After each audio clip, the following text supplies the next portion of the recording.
SNX Radio invites you to unravel the mysteries of the cosmos with us as we dive into UFOs, cryptids, and everything otherworldly. As we navigate the night, we investigate the unknowns that spark our curiosity and challenge our understanding of reality.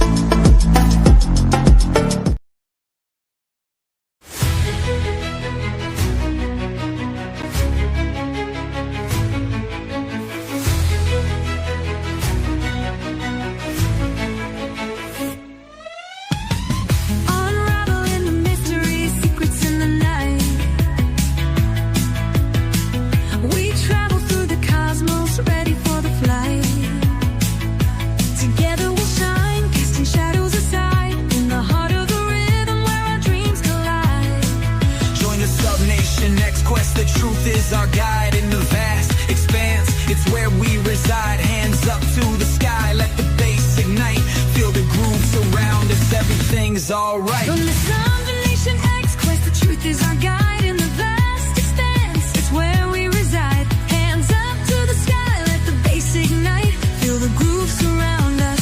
Everything's alright. SNX Radio, let the truth ignite. Together we'll shine, bringing shadows to light.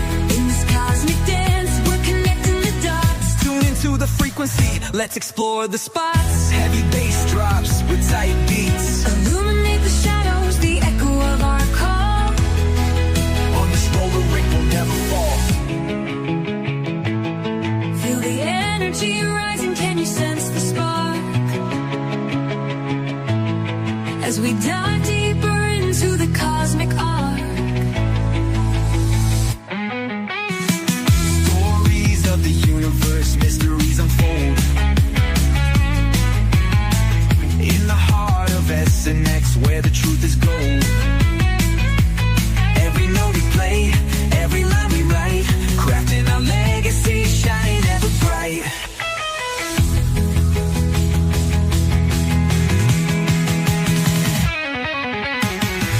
SNX Radio, let the truth ignite.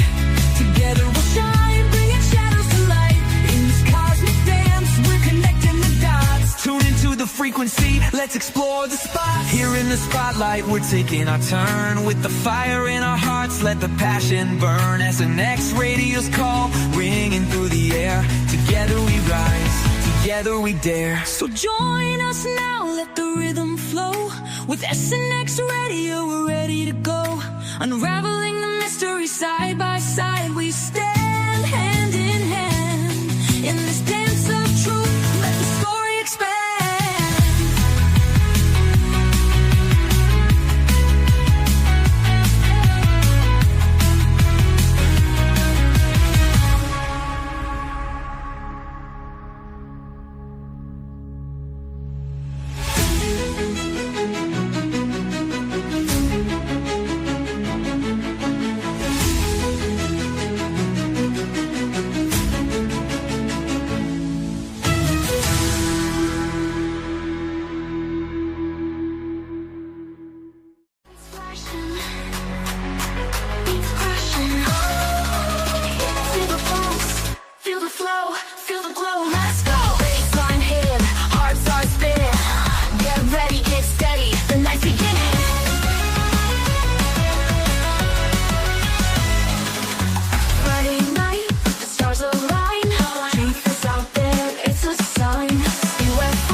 Ride, secrets hiding in the tide. It's so deep, it shakes the skies, dancing under alien eyes. Signal flash, the truth ignites, lost in neon endless nights. Mysteries, they call our name, we're all players in this game. The rhythm speaks, the stars will show, follow the beat, the unknown will glow.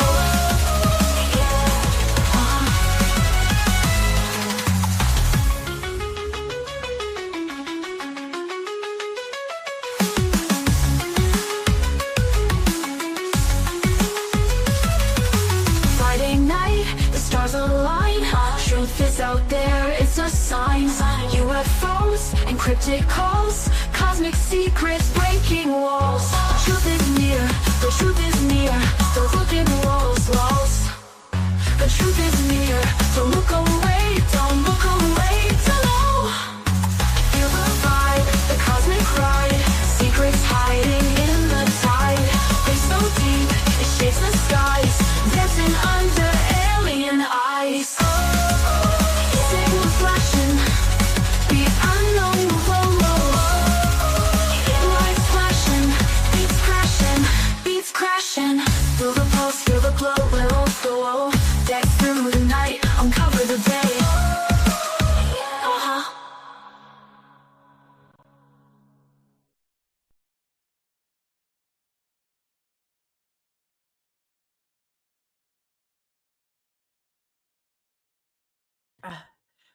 I had muted myself, and apparently I don't think I did the Preston and Dolly, they're behind stage right now, and they're like, "There's something a little wrong with your light," and they're definitely right. I couldn't see it until now, but I will get that adjusted anyway. In the meantime, welcome back to another episode of SNX Radio. I am Coley, and tonight we have two people that are very near and dear to my heart. Preston and Dolly, I have to say, from a personal note, they've been on many times. Can't tell you how many times I've called or I've sent them a message in like a frantic, like, you guys, is something crazy is happening. What do I do? And I've really looked up to Dolly as not only like a friend, as a colleague, but, really as like a mentor through this in a lot of ways. She's paved the way, as you don't have a lot of females. I was just talking about this. I was like, I was like, there are not many females that are really filling these shoes. And, Dolly even said, and Polly, you're definitely one also. And we appreciate those pioneers out there doing that. But Dolly has, and if anything, she's taught us that it's okay to speak out, to speak your truth, that, she's protected so many people in this community. I don't even think that you realize the things that, and too, Preston has taken such an interest in all of our stories and in understanding. He's come forth with a lot of information, like for me alone. And I really do appreciate that. So I just want to say hello to chat too, really quick. Everybody's here. Kurt W75. I see Polly, you're there. Oh, that's awesome. Yeah, definitely seeing Kurt W75. We got Mad Paxmas. That's awesome. Dolly, I see you. Yeah, so this is great. Hopefully, as we get going, more people are definitely going to join us. My phone did I had to reset it. So I'm going to start sharing this and getting this out on Twitter too, because that's where my main audience is. But anyway, without further ado, let's go in. And if you don't know who Preston Dennett is or Dolly Saffron is, you're definitely going to. Dolly's worn so many different hats. She's absolutely the most fascinating. So since my normal, what I usually read it off of is down, I have a little bit different in front of me. Excuse me. So we're just going to get into this. Preston has written more books known to man. Let's put it that way. He's a dynamic author, UFO investigator. He's been with MUFON, paranormal investigator. His thrilling journey into the world of UFOs and paranormal began in 1986, and we'll let him tell you more about that. He actually wrote Symmetry, which is about Dolly, and he spent a long time vetting Dolly, I believe 5 years, if memory warrants me. It might be 6 years, I guess now, or 7, as long as I've known them. But anyway, so let's I'll let them tell you lots more about themselves. But Dolly Saffron, she's disclosure, she's born into a rich family, like contact history, meaning she's a childhood experiencer, and she's done so many things. Even down here, I think this is great. The animal sanctuary keeper. She's been, she's definitely a fierce advocate. Extraterrestrial contact, conscious contact. I mean, really going out there and being able to speak your mind and being okay with it and owning it. So I would say that's huge with Dolly. But without further ado, I'm going to bring Dolly and Preston on and fix my lighting a little bit. But here we go. Preston and Dolly, welcome. Yeah, you guys are no stranger to this show. So I really, I appreciate it. And I really do. I really feel so connected with you guys. And I always attribute a lot to what I know and where I am because of the both of you. Well, that's awesome. When I first met you, we had a long chat, and I thought, oh, she knows what she's talking about. There aren't a whole lot. I mean, you just have it in your head. You know what you're talking about, and I was so happy to see what you're doing. It's awesome. There's not enough of us out there who are speaking our minds who are female. A little known fact for you. You can start the show this way. It is a known fact, even to the government. The alt government, that ET flyers, the pilots, are mostly all female. Just saying. I think that's exactly what they're. Yeah, I couldn't agree. We're talking over 88, 89% of them are female, and that's saying something. And it just goes to the point that it does on the ET side of things. It doesn't matter what your sex is; it's what you're capable of doing. And we all have our attributes, both sexes, and women are better pilots than the men for ET, and that's why there are more of us. I have my pilot's license, and my instructor will always say it didn't matter whatever. If the other portion of it, he's like, she knows how to fly, and I was like, women out there, the ones that know what they're doing, they're the best of the best. I really believe that. Women tend to be less aggressively afraid, okay, especially in high stress situations. We're multitaskers. We have incredible reflexes, and even now up in the air here on Earth, there are lots and lots of female pilots now. I mean, lots.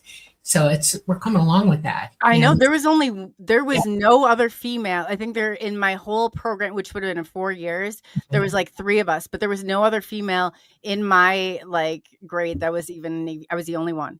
And I was like, wow, this is a weird feeling to sit there, but you believe it. Like everybody's hand, if there was a question, they didn't take it easy on me. Every hand in that classroom was raised and they had questions galore. Now their buddy next to them, do you think that they had? No, I firmly believe you got to know what you're doing out there. But when you do, that's awesome. Yep, totally. Yep. And you got some stuff going too with Gaia. Real quickly, definitely don't skip. So I didn't get to tell about Emery Smith and Disclosure Line. So Dolly's going to be in 4. Is that what? I'll let you take it over. Sorry, Dolly. I get excited, but I'm so happy for you. I'm so happy for you. Yeah, next week I'm going to fly to Denver, and I'm doing 4 episodes on Gaia on Cosmic Disclosure with Emery Smith. So that's going to be interesting. And Preston's coming with me. And I might get them to let him come in with me on one of them, because it's important to have somebody who's a little bit more expert at me at one of the subjects we're covering. And I'd rather have. So, yeah, that'll happen. You okay?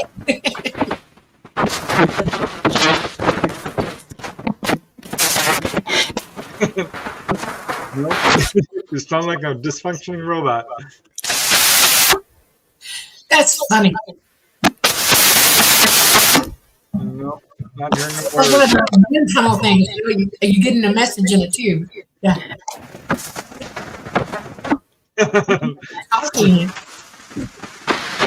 No.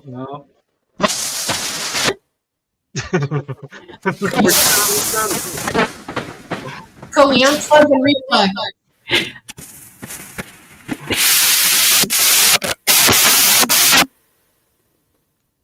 I don't know what's going on.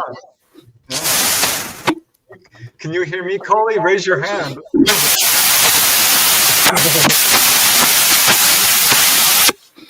Unplug your mic and then replug it in. Ooh. Wow. Is that it? We don't know what's going on there. But yeah, Dolly and I did do Gaia earlier. Right. It should be interesting to go back there George again. Nori. Yeah. You can't hear me? Yay! We hear you. You're good. What is going on?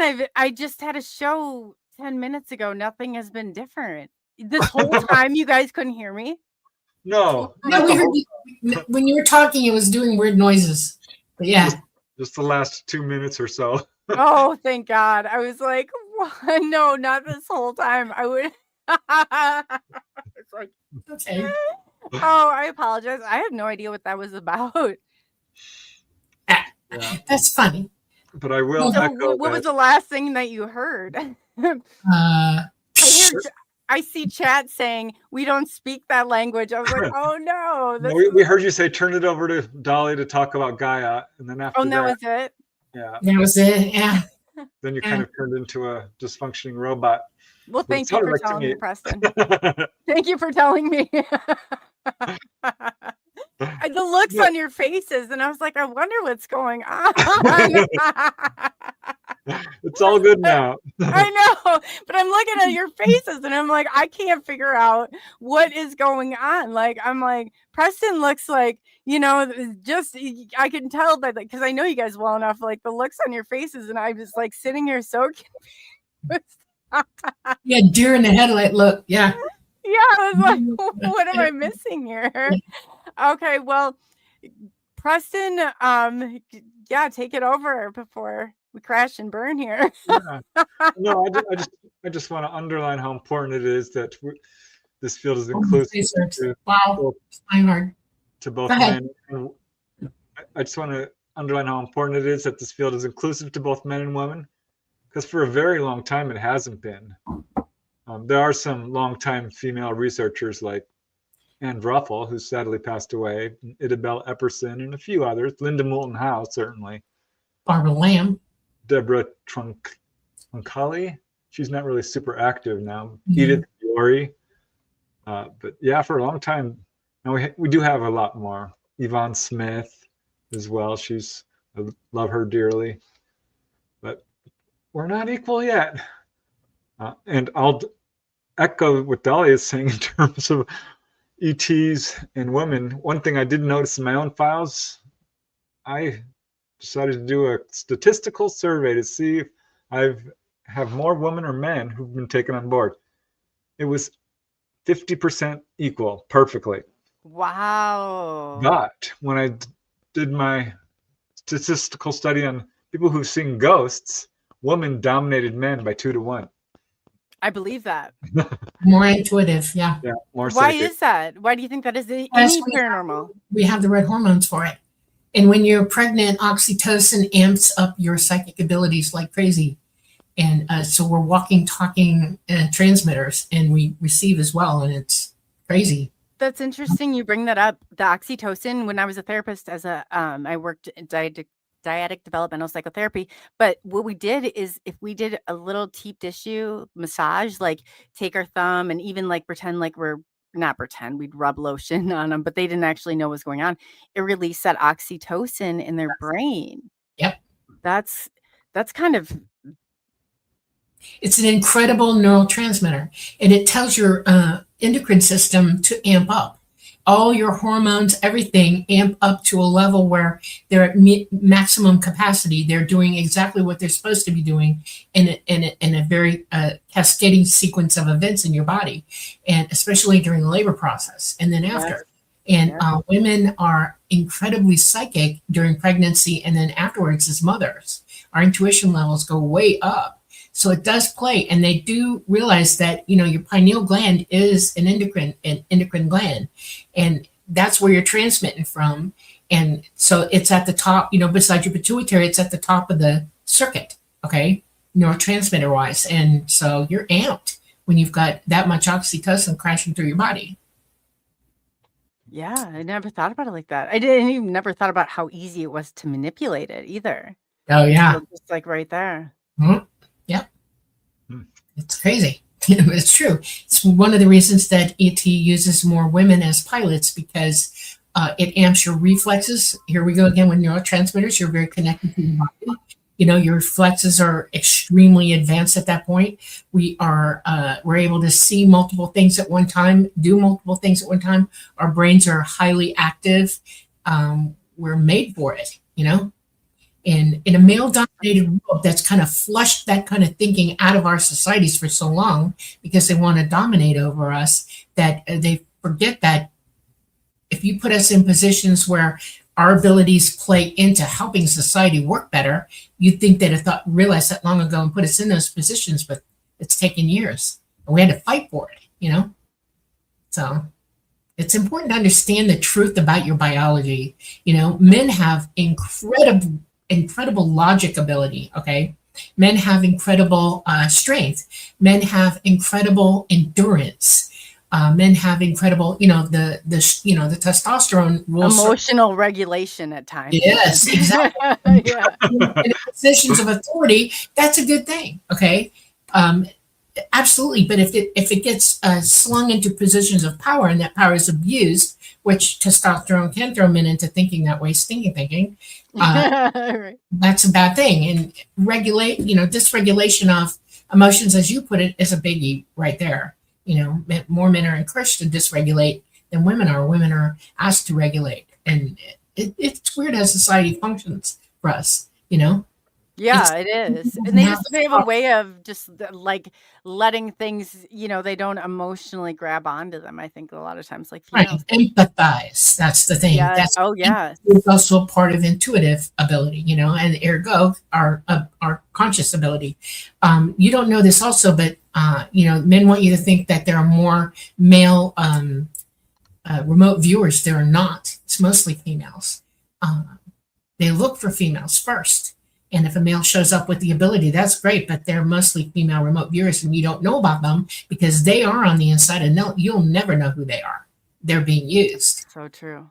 That is so true. So, yeah. Yeah, I think that part of being a medium, I don't see how. I think it would be easier. Like Preston, I know he's able to travel and do all of that stuff, but most men, I think compared to women, I agree 1000%. You rarely see men involved in that part of it. You really don't. Yeah. Preston spent a lot of his life learning to regulate himself, and he's very empathetic. He grew up, he had parents who taught him that, allowed it in his lifetime. Nobody was boxing each other to the ground. You know what I'm saying? They were intellectuals, and that plays into that as well. It's interesting how it all plays out. We are more than the sum total of our parts. We are human beings with abilities and senses, and our senses all play into hormone regulation and everything else, and healthy bodies and all of that. Preston grew up climbing mountains and running around wild and free. That's healthy for your body. Eat good food and things like that.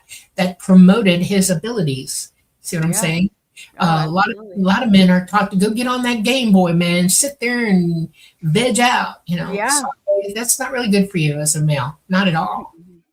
Big boy, yeah, you're tough. Don't cry. Don't have feelings, stuff like that. Go be a boy.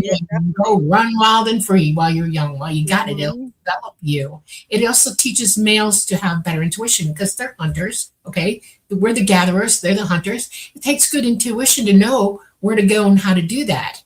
And if you're hunting on an Xbox, you're not really learning because this isn't nature working with you. It's some simulation. Okay, going out into nature and doing it stimulates that part of their ability, and they function better.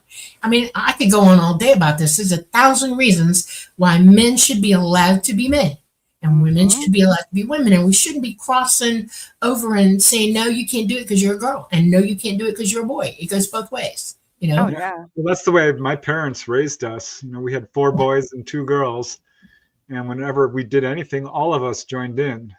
So we all went hiking. When it was time to learn how to cook, we all learned how to cook. So yeah, that's true. I didn't learn how to cook. My dad always did the cooking here, and or when I was a kid. So I literally, unless it's in an air fryer or microwave, no idea. Yeah, my dad was the laundry guy. He did everybody's laundry. That was his thing. Yeah, it's crazy. One of my friends says, "Your dad doing laundry?" And I went, "Yeah, why?" I didn't think anything about it. And they said, "That's crazy. Moms do laundry." I'm like, "No, they don't." Yeah, and everything. Like that. I think everybody's got their role. You have to have balance. It's all about the balance. Exactly. Yep. I found that really fascinating and going through Symmetry, and then when you said you guys were working on a second, and really what that meant and that balance, and I thought that was the frequency of.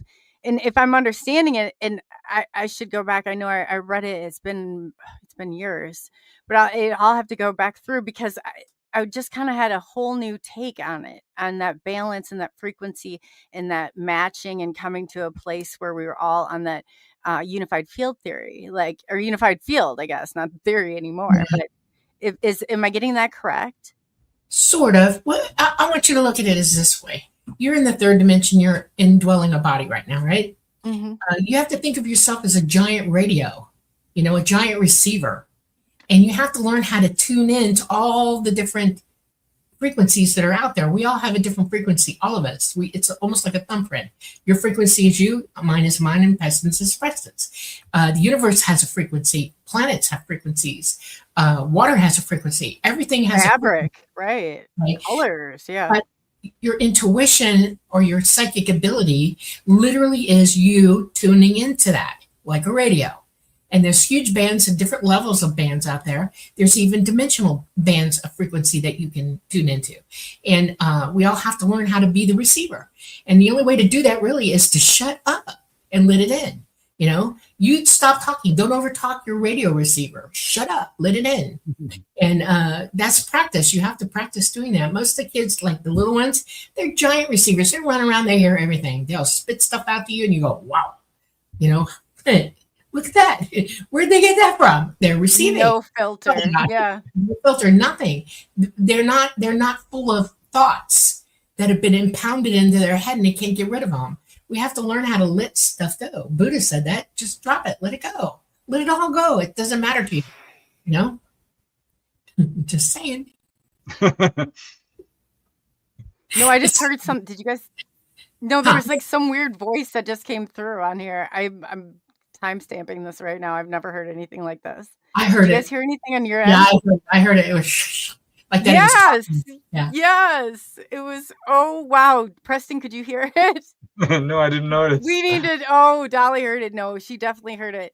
So Yes, I'm gonna timestamp this because that was like that just chilled like to the bone. If anybody else, And heard that, somebody's like, talking over there. It's on your side, by the way. It ain't in my room. It's in yours. I was muted. Oh my So God. the only mic that showed was going on was yours. Uh-oh. Oh, well. Okay. Well, who's here? Yeah, I was like, whoa, Drawing it in. somebody Okay. Yeah. else. Yeah, no, but that's all. But you were talking at the same time. I'm not Yeah. saying Yeah. that. And Like, it talked. Yeah. yeah, I'm gonna timestamp. Being That agreed was with, probably. weird. Wow, that was like chilled. That was chilling. And you just said exactly what I just heard. So I that, heard it. Absolutely heard it. I know it's not Talata because Talata you would actually have heard a voice. And I'm trying to think of what it could be. So what was like, see? I have to ask it to repeat and see what happens. So it was said like I heard it like in a weird like, and I was like, do we want it to repeat? Like, we got I don't around this whole time. know. Yeah. Yeah, but I can see everybody's audio, and then I sat back and I was like, that's why it took me a second, and the only audio was going on, but you were speaking at the same time, so let's hope it's not in there. But It's if not anybody, oh, okay, that's good. Well, the way it whispered, it was like just kind of Trying threw to get me in the off. mind, just trying to talk. Yeah. Yeah, It yeah. happens to me a lot. Just saying, I hear stuff all the time. I'll tell Preston somebody's in the house, and then stuff starts happening. It's like, okay, what do you want? Yeah, It's well, I am time. too, but that was like right over time. I've never, well, no, I actually one other time. Today is my parents' Yeah. anniversary, so it very well could have been Oh, my dad. He's really? hanging That it out. makes sense. That makes Yeah. sense. Yeah. Oh, wow.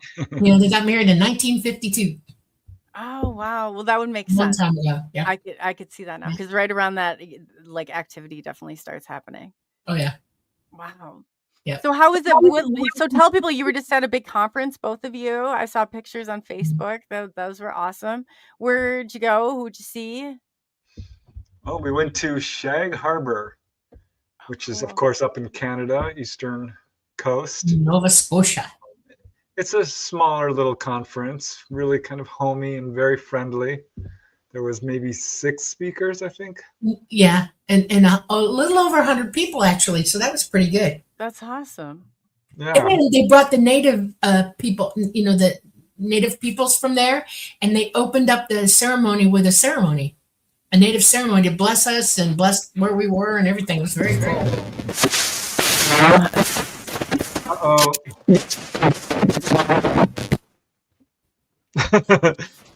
Your microphone's doing its thing again.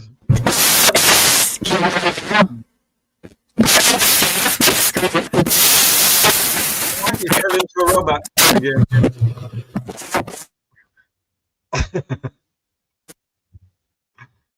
Maybe this time we'll catch it early. Can we hear you? Say something, Coley. You sound muted. Okay. There. I had not, up until the last guest, my audio, the cord right before blew. Okay, so what we heard on my end is jumping back and forth between you and me. By the way, it's hitting you and then it's hitting me.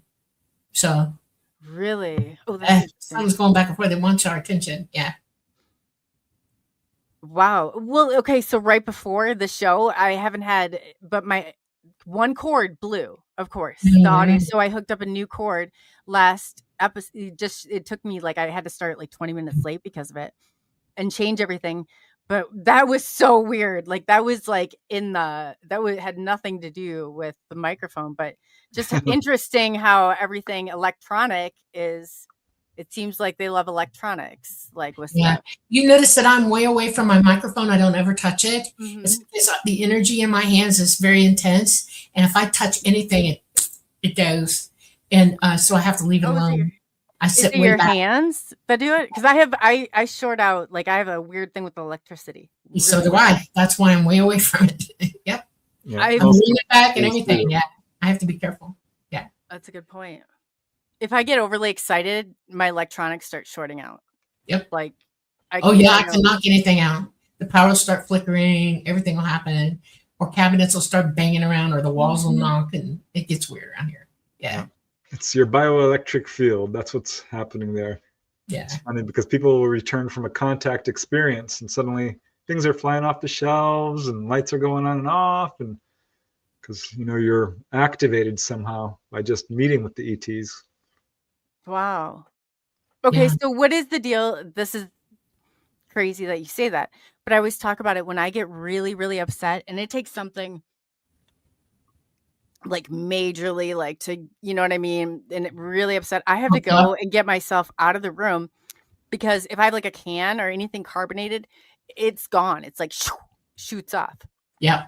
Anything, even a bottle of water, you'll hear pop. Yeah, you're telekinetic. Yeah. And weird emotions make telekinesis happen. You're pretty good at it. Can you explain that more, or both? It's when you're transmitting, okay, telekinesis, or the ability to make things move, that a part of your ability takes high levels of energy to do, okay? And it's not a physical action, it's a mental action. So when you're upset, anxious, angry, all the high levels of emotion, your transmitting ability amps like an electric surge, and it comes out telekinetically, and it will do all kinds of things. And you don't even have to be thinking about it. Anything can happen. If it's your drink, you're more obsessed with your drink than you know. Mm-hmm. With me, it's things in the room will just suddenly fly off shelves, or doors will slam, or somebody will get pushed, over, you'll get pushed, that kind of thing. I amp out, or I can knock things off of shelves. I can throw things at you from across the room, things like that. Wow. We've never talked about this before. I didn't know that I didn't know that was. Oh, it's definitely a thing. This is especially with teenagers going through puberty. Right. And especially if they're in an emotional setting where they're not expressing their emotions, then it can come out as a really active poltergeist. Right. That's what a poltergeist is. Because your abilities manifest at that point. There was a German two siblings who were physically levitating. Once they passed through puberty, they couldn't do it anymore. So they became Willie and Rudy Schneider. They were really well known for their ability to levitate. But, wow. So why puberty? Why is it at that point that? Here we go. It's that hormone axis thing going on there. You're amping up. With girls, most poltergeists happen around females, just so you know, because we got that estrogen surge and that oxytocin's building up in our bodies. We're starting to utilize it and use it, and it's your pineal gland's picking straight from it. Your endocrine system. It's a big deal. Your endocrine system isn't fully activated until puberty. It's operating, but not at the. It's not just a sexual sign that your puberty is initializing. It's actually putting your body and making you an adult, and activating systems in your body that have to be fully functioning for you as an adult. And that's why puberty can be catastrophic for some teenagers, because they go from no hormones amping to all of them, and it affects your emotions. That's why you have to learn to regulate yourself. They get sweats, they get sick, they get crampy, they get, what I mean, beachy, that kind of Oh yeah. Oh my God, my kiddo sometimes. yeah, I'm and like, they'll be happy one second and angry the next. Like, and then, oh, I love you so much, I'm great. It's just so weird. Teenagers are off the charts with that. And it's because they have all these new hormones amping up and turning on in their bodies. They don't know what to do with it. And it takes a little while to It's regulate. definitely connected with emotions too. Yes. Because this is actually well known, the poltergeist phenomena. There's one of the prominent theories is that it's actually just uncontrolled physical mediumship. Right. There was a guy in oh England. yeah, I could see that. Yeah. There was a guy in England who had it real bad. I mean, wherever he went, poltergeist phenomenon was going on. He ended up becoming a medium. And then but all that psychokinetic activity calmed down. yeah, I bet you he's an adrenaline junkie. Adrenaline is the emotional trigger. Okay, when you're emotional, you trigger adrenaline to pump from your the top of your kidneys where your adrenal glands are. They'll start pumping, and that just amps it more and more and more. And your adrenal system, which your adrenal glands are part of, will throw it to your thyroid. It'll throw it to your pituitary, and then boom, your pineal gland's going. Let's go, baby. We got connect, and it'll go. And what Kurt just asked, can people carry an electrical charge almost like static electricity? Yes. From an abduction experience? Yes. Dolly's got a real strong static electric charge. I would have it too. I once went to wash my hands once, and this arc of electricity came out from the water. And I'm like, oh my God. Yeah. That's crazy you say that. No, it really is. It's so true though. I remember coming back from one, and it was after, because I had medically my neck surgery and everything. And I said I was like a ninja. I swung around and I was like, and I mean, it was like, I said, the only thing I can explain it to is like an electrical surge. Like somebody just jolted me with electricity. Yeah. I believe that. Yeah, that's what an adrenaline junkie is. You're describing it beautifully. It amps the electricity in your body like you can't believe. Yeah, which is also connected to healing in an interesting way. Yeah. There was a time where we were having a party at our house when I lived in Topanga. And my dad had this battery detector with 2 separate leads. And he says, did you know your hands actually generate electricity? I'm like, really? They do? He's like, yeah. And showed me, because if you hold each side of this battery detector, the little voltage meter goes up. So I'm like, wow, this is very cool. And I tested everyone's hands. Then I went to test my sister's, who I was she's practically a twin. We were 1 year apart. Victoria, 1 year older than me. It went up quite a bit more than everyone else. And then they tested me, and this needle went zonk, almost to the halfway mark. Yeah. And my brother's like, oh, your hands are just sweaty. And I'm okay. So I washed them, I dried them out, went straight up. Yep. And I think this was because I was having major out-of-body experiences at that time. I was really connecting to. Yeah, you fly that way. You're that way. Wow. I don't know. I think it's your hands. It's coming out of your hands. Is that it comes out of everywhere in your body, but your hands generally will amplify almost anything, because you think with your hands. Your hands are connected to your brain really, really well. They're an extension of your mind and everything we do, and they've got more energy pulsing through them. Like if you put a compass in front of me, I can spin it just by holding my hand over it. It'll go crazy, and things like that. Electromagnetic energy is what you're putting out, and you can do all kinds of things. I agree with that. What's both of your thoughts on telekinesis? Because I've heard going through like the pendulum, that it's actually telekinesis. Like that's what it's actually demonstrating, that we're answering the questions that we know. Yeah, it's probably true. It's a tool. It's a way for you to connect to your abilities. It isn't the tool itself isn't the ability. You're the ability. It's just moving in the way that you're telekinetically adapting it to show you what you should already know yourself. See? So yeah, my sister-in-law did it. Someone threw a coin at her, and she held out her hand and said, stop. And the coin turned. It did a right corner turn and went smack into the wall and stuck into the wall. And it's connected to emotions to some degree. But it's funny, when I'm out of body, I can do telekinesis on the other side. Sometimes I have to like, you effing object, you come to me right now.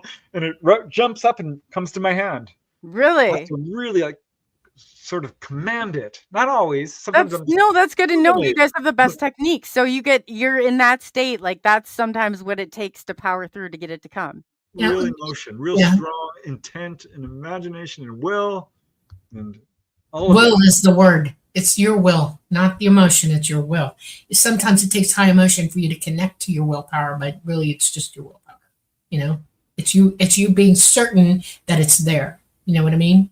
In other words, you can generate a lot of electricity with emotion, but you don't need the emotion. You can generate electricity anytime you want. Yeah. All right. We have to answer Polly's question. It's been up there forever. If the alien could describe disclosure, what would they say to us? Love you guys. We love you too, Polly. Yes. But this reminds me of a case from Virginia. I think it was Donald Shawcross had a UFO land next to him. ETs come out. He's holding this conversation, and he asked them, "Why don't you just disclose?" And their answer surprised me, surprised him too. They said, "We already have. We have disclosed." Right. I thought that was a really good answer because if you think about it, it's true. I'm doing this whole series on my YouTube channel of UFOs in your hometown. Name any place on Earth. I dare you. Any town, any city. I bet you I can find a UFO encounter there. And I have. Is there any place that you haven't found one yet? No. And this has profound implications. This proves that the ETs have done disclosure. They've gone everywhere and shown themselves to everyone. It's just not being publicized in that kind of way. Right. I mean, it is because I've been able to find them. Yeah. It's just that the government doesn't want the contactees talking. They only want their special people talking. Yeah. So yeah, the ETs have disclosed. But I've also been told by a number of contactees, and Dolly can probably elaborate on this, that there are some barriers to just open official contact in terms of them landing and getting, and the main one is our lack of spiritual evolution, our lack of morals and ethics, the fact that we're waging war, the fact that we are so afraid and that we have prejudices against people who are not a different race, they are different skin color, different weight, different appearance. you don't give tools or knives to infants. Right. Okay, we're not ready. We're too busy acting badly. We haven't grown up. True. Yeah. I said that when they think and we're killing one another and doing the work of them, like, at some point, but it's the programming and it's embedded so deeply in so many people, but It's we're in not your ready. DNA, actually, honestly and truly. It's in your super genome. Okay, your genetics. It's you put it into yourself. Okay, generation after generation we have, and it's going to take a actual conscious decision on our parts to extricate it from ourselves, and it's going to take 1 or 2 generations to get past it before we quit spreading it. It's like a disease in our bodies. Virus, and we need to stop. How do you stop? How do you get people to stop? The same way you stop doing drugs, the same way you stop lying, the same way you stop doing bad things, you just stop. You have to want it. You have to employ it, actually. It's something that you have to just do. And it doesn't happen overnight. You have to keep going until one day you wake up and you go, oh, see, I did it. It's a decision. One thing that there are things you can do to help. I think one would be overcoming fear, because fear is causing us to be so confused in our actions and lashing out at each other and really not understanding how closely connected we all are. And the best way to overcome fear is to face it. Absolutely run towards what scares you, and you will realize that you can do this. You can absolutely do this. Yeah, it's honesty. You have to be honest with yourself about everything. And that's number one, truth. And then there's the good old thing, love. If ET wanted to tell us anything, it's all about love. That's all they've ever, said to me point blank. You have to teach people how to love, or we have to learn how to do that the right way, And accountability. In every single situation, there is not 100% victim. You have accountability in there. Right.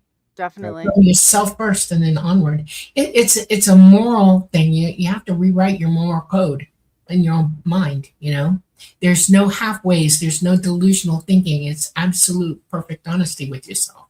And once you start practicing that, it's easier to be honest with everybody else, you know? True. So, That's so true. It's the golden rule. Everyone knows it. We all know what's right and wrong. It's not hard to figure out.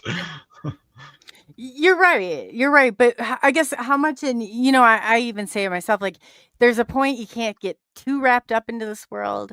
And there's a point you can't be too disconnected from everything that's going on in this world. It's that, again, the balance.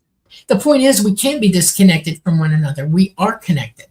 It's a balance of connection. That's what we have to learn how to do. We don't attack one another. That's the first thing we shouldn't do. We should greet one another in love. We should greet one another in friendship. We should greet one another in help. And then there are days where you step back. It's not your turn right now to be involved in stuff, and you get to have your time to work on yourself. We have to learn how to do that. It's regulating. Same thing as emotional regulating. We have to regulate us as a whole and heal ourselves too. And we don't have a society where we allow that. You have to do what everybody wants you to do. You know, it's terrible. Opinions don't matter, and yet we act like they do. You know, we take them into consideration when we shouldn't. Opinions are opinions. They aren't facts. They aren't truth, and they can hurt you. And we shouldn't allow that. It's like, there's no armor against that if you're going to let it in. If we allow it to come at us, then we haven't learned a thing. And that's what we need to be doing here, is learning how to communicate and be honest with ourselves and everybody else, and then take care of us and everyone else as we go. If people knew the effects of bad actions, they would not do them. I would really encourage people to study near-death experiences, because there's this thing called the life review. And when you go through all the events that you've done and how you've affected other people, you feel their emotions. So every time you inflict pain or hurt on someone else, it's going to come right back at you. And it's worse than that, because what you're doing is you're taking a step backwards in your own spiritual evolution. And you're going to have to, at some point, move forward through that. So it's incredibly damaging to do wrong knowingly.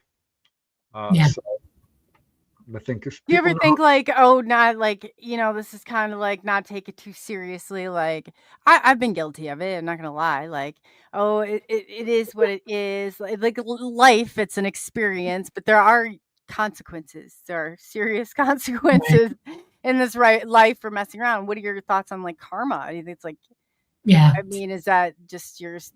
I mean, because you're right to a certain degree. I guess we all do down at the core. No. But does everybody? I mean, there's some people that are walking around here. I don't know. This question is very pertinent. Okay, government would need total amnesty for their lies before any disclosure can be admitted. This is true, but I want you to take it one step further in your heads. Okay, amnesty does not mean that they get a free ride, a pass on accountability. Okay, without accountability, you're nothing. And our government doesn't want to be accountable for what it did. That's why it would only be amnesty on our parts. And if we give total amnesty without accountability, we're the dummies, not them. Okay, we have to hold them accountable. And that's and the only way that isn't going to be as severe for them is if they just do it. If they just come out and admit they're idiots and dummies, and what can we do to fix this? Okay, that's accountability. Being willing, after all is said and done, to account for what they have done and fix it.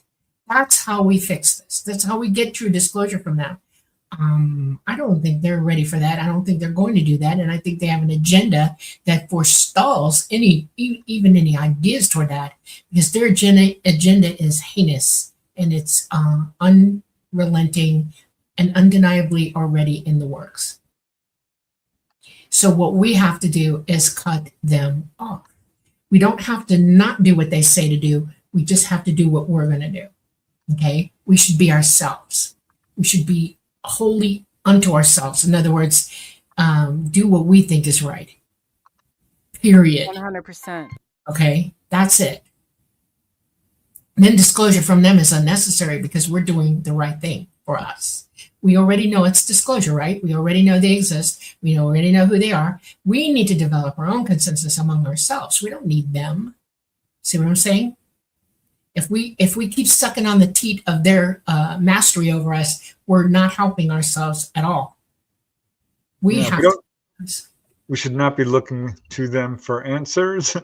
Because if they were to say right now, oh, UFOs are real, we were wrong, it's like, you've been lying this whole time. Why should we even listen to you now?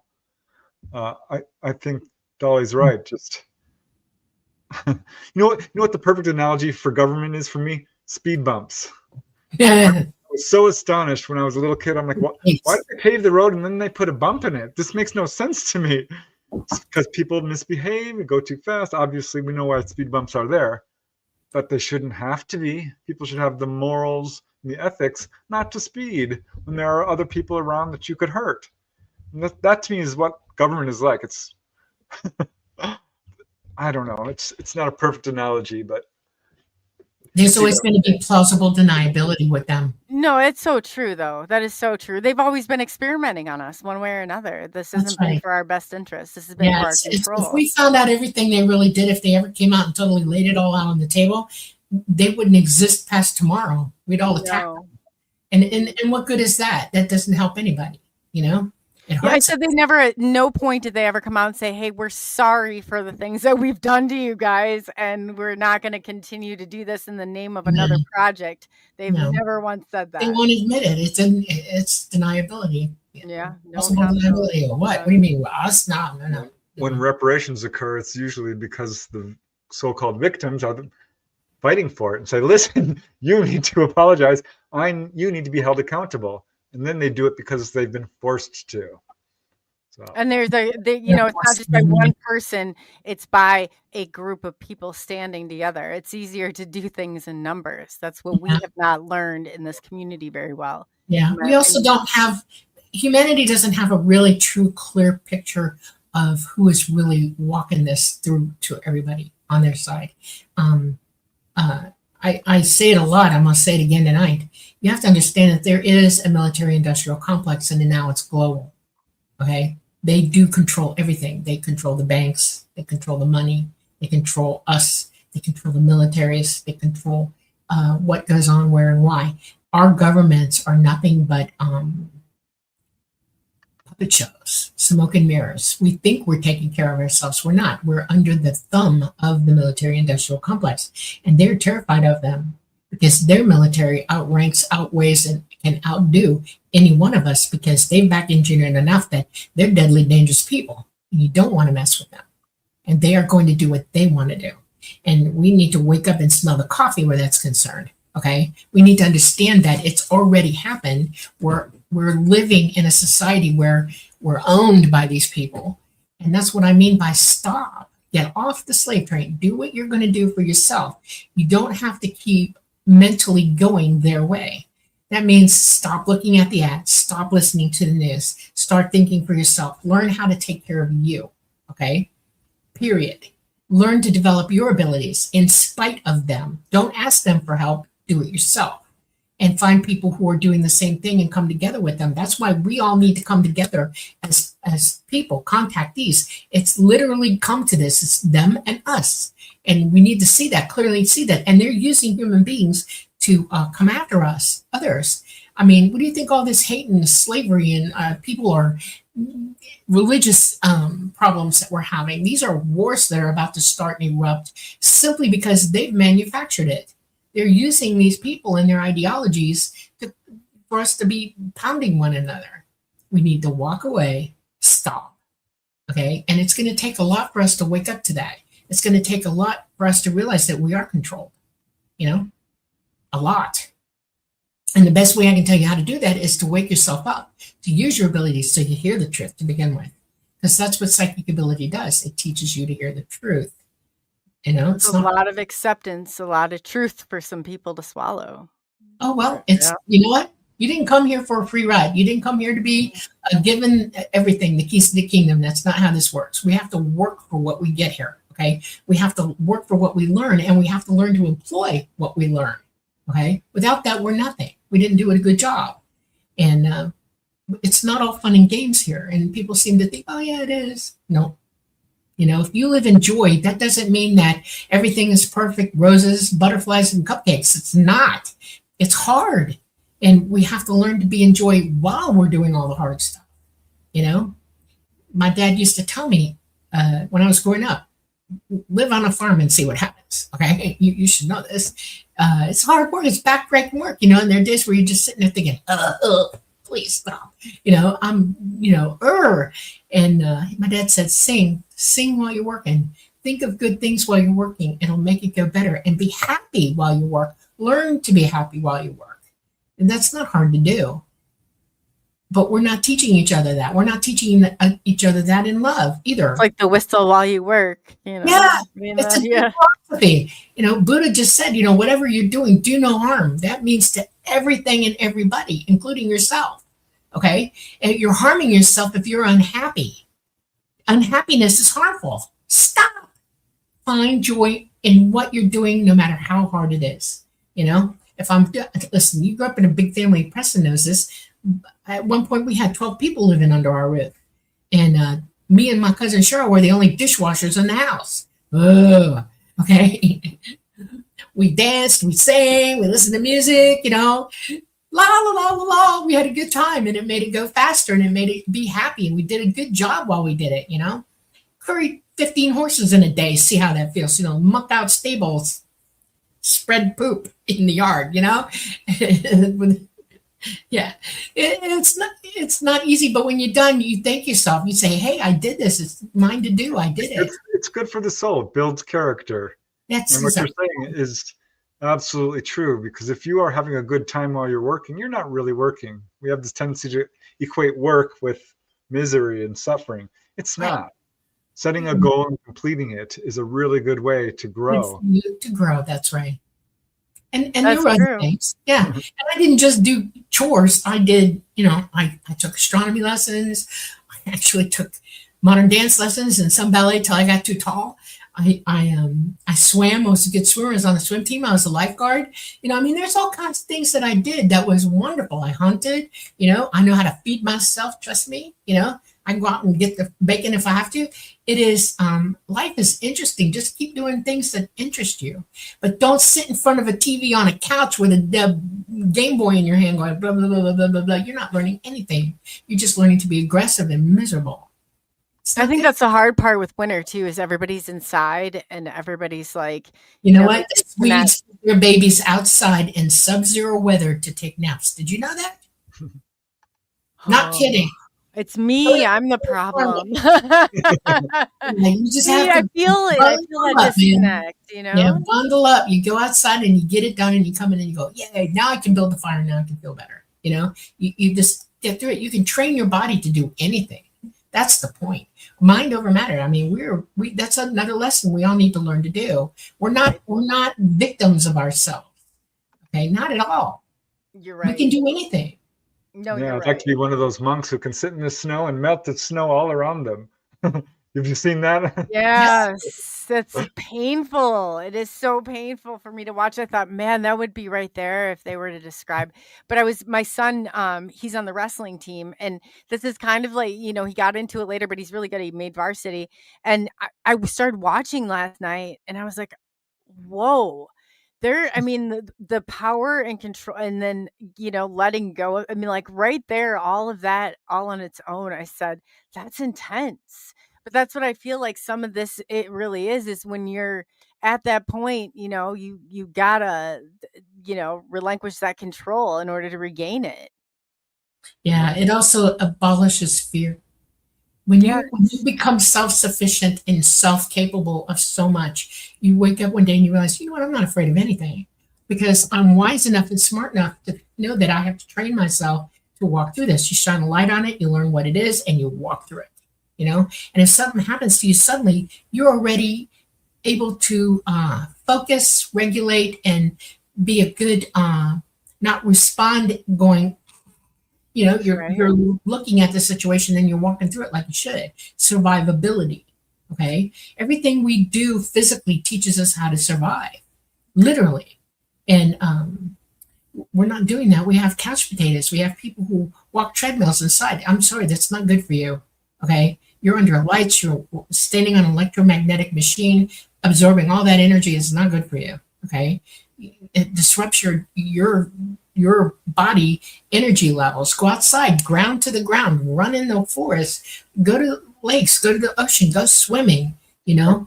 Or pick a topic and learn it. Learn Yeah. a musical Right. instrument, learn a language. Pick something you're interested in and learn it. Everything you learn is what you can take with you.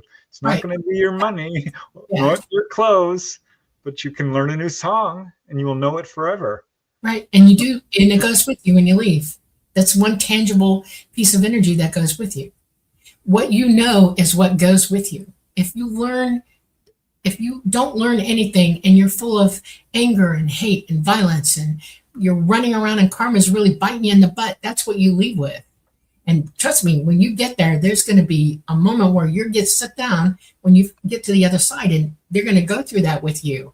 You're going to relive it through everybody else's eyes. You're going to relive it for real. Preston's dead straight right about that. Okay, it's a life review. Everybody goes through the review, and it takes some people a little while to get past it.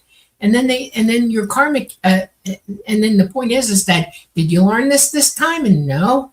Well, where do you want to go now to learn it? Because you're going to go back somewhere and learn it. Yeah, Wu asked earlier on in chat, he asked, how long does the life review last? It can last as long as you want it to. Time is different on the other side. And in a sense, it never really ends because it doesn't exist. Yeah. You do, you learn from. So you always go back to it. And if you really want to advance quickly, do a life review every day. Sit down after the end of the day and go through every action you did, because that's how we can learn how to, we learn from our mistakes. Right. There's no fault in, Yeah. Listen, the definition of insanity is doing the same thing over and over again, expecting a different result. If you fail at something, if you make a mistake, okay, you have to sit down and why did that happen? What did I do that I'm not doing right to do better the next time before you try again? Don't just blindly run into something again and try the same thing over and over and over. It's not going to work. You have to know, you have to work out what you did it wrong, and you have to figure out what you could do differently this time. And it might take you a few tries before you get it right. And if That's you what never my son says. He's like, you just don't know it well enough. right, Yeah. and you have to keep going till you master it. There's Master. no shame in admitting fault, none whatsoever. No, that's right. A lot of people have difficulty doing that. But if you can actually do it, you can grow so much faster. Right. Like, okay, You should always know your strengths, but I say you should know your weaknesses better. Yeah. That's always been, if you can't admit, there's no shame in the game. You can't be the greatest at everything in the world. But you Not can gonna still happen. overcome weakness as well. Yeah. You can't be the best at everything. You weren't physically brought here to do that. This body's coded to do what it's going to do. Not everybody has the same abilities and talents physically, or mentally even. Oh, right. We're in our own lane. And the only person you should be working with is you. Don't work against anybody else. Don't compare yourself to anybody else. Do you. Yeah, and don't be your own worst enemy. I see this all the time with people. They're self-defeating. Like, oh, I don't think I can do that. Or I'm not that good at that. Well, hold on a second. Maybe you're not, but don't tell yourself that. Say, I could be better. There's a way to look at things, to move forward. Don't self-defeat. Go do it and see. You'll be surprised how good Believe you are you at can. things. Yeah. Don't be your own worst enemy, because there's going to be enough people out there trying to push you down and knock you off. And if ever you find yourself saying, oh, I did the wrong thing, counteract it with a positive voice. Like, you know what? I actually tried hard. I did pretty good at that. Yeah. It's very important because people suffer from a horrible lack of self-confidence. Yeah. You also need to learn. Yeah. You also need to learn to identify who the masters are here, who the people are who really know what they're talking about. Okay. There are masters everywhere around us. You just have to see who they are.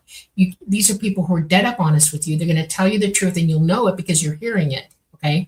And they're not going to give you the easy way out. They're going to help you master yourself and teach yourself the best way you could go, learn to resource. There are plenty of people on this earth in every capacity there is who are absolute masters and know this stuff. It used to be that we went to our parents because our parents were pretty good masters years ago.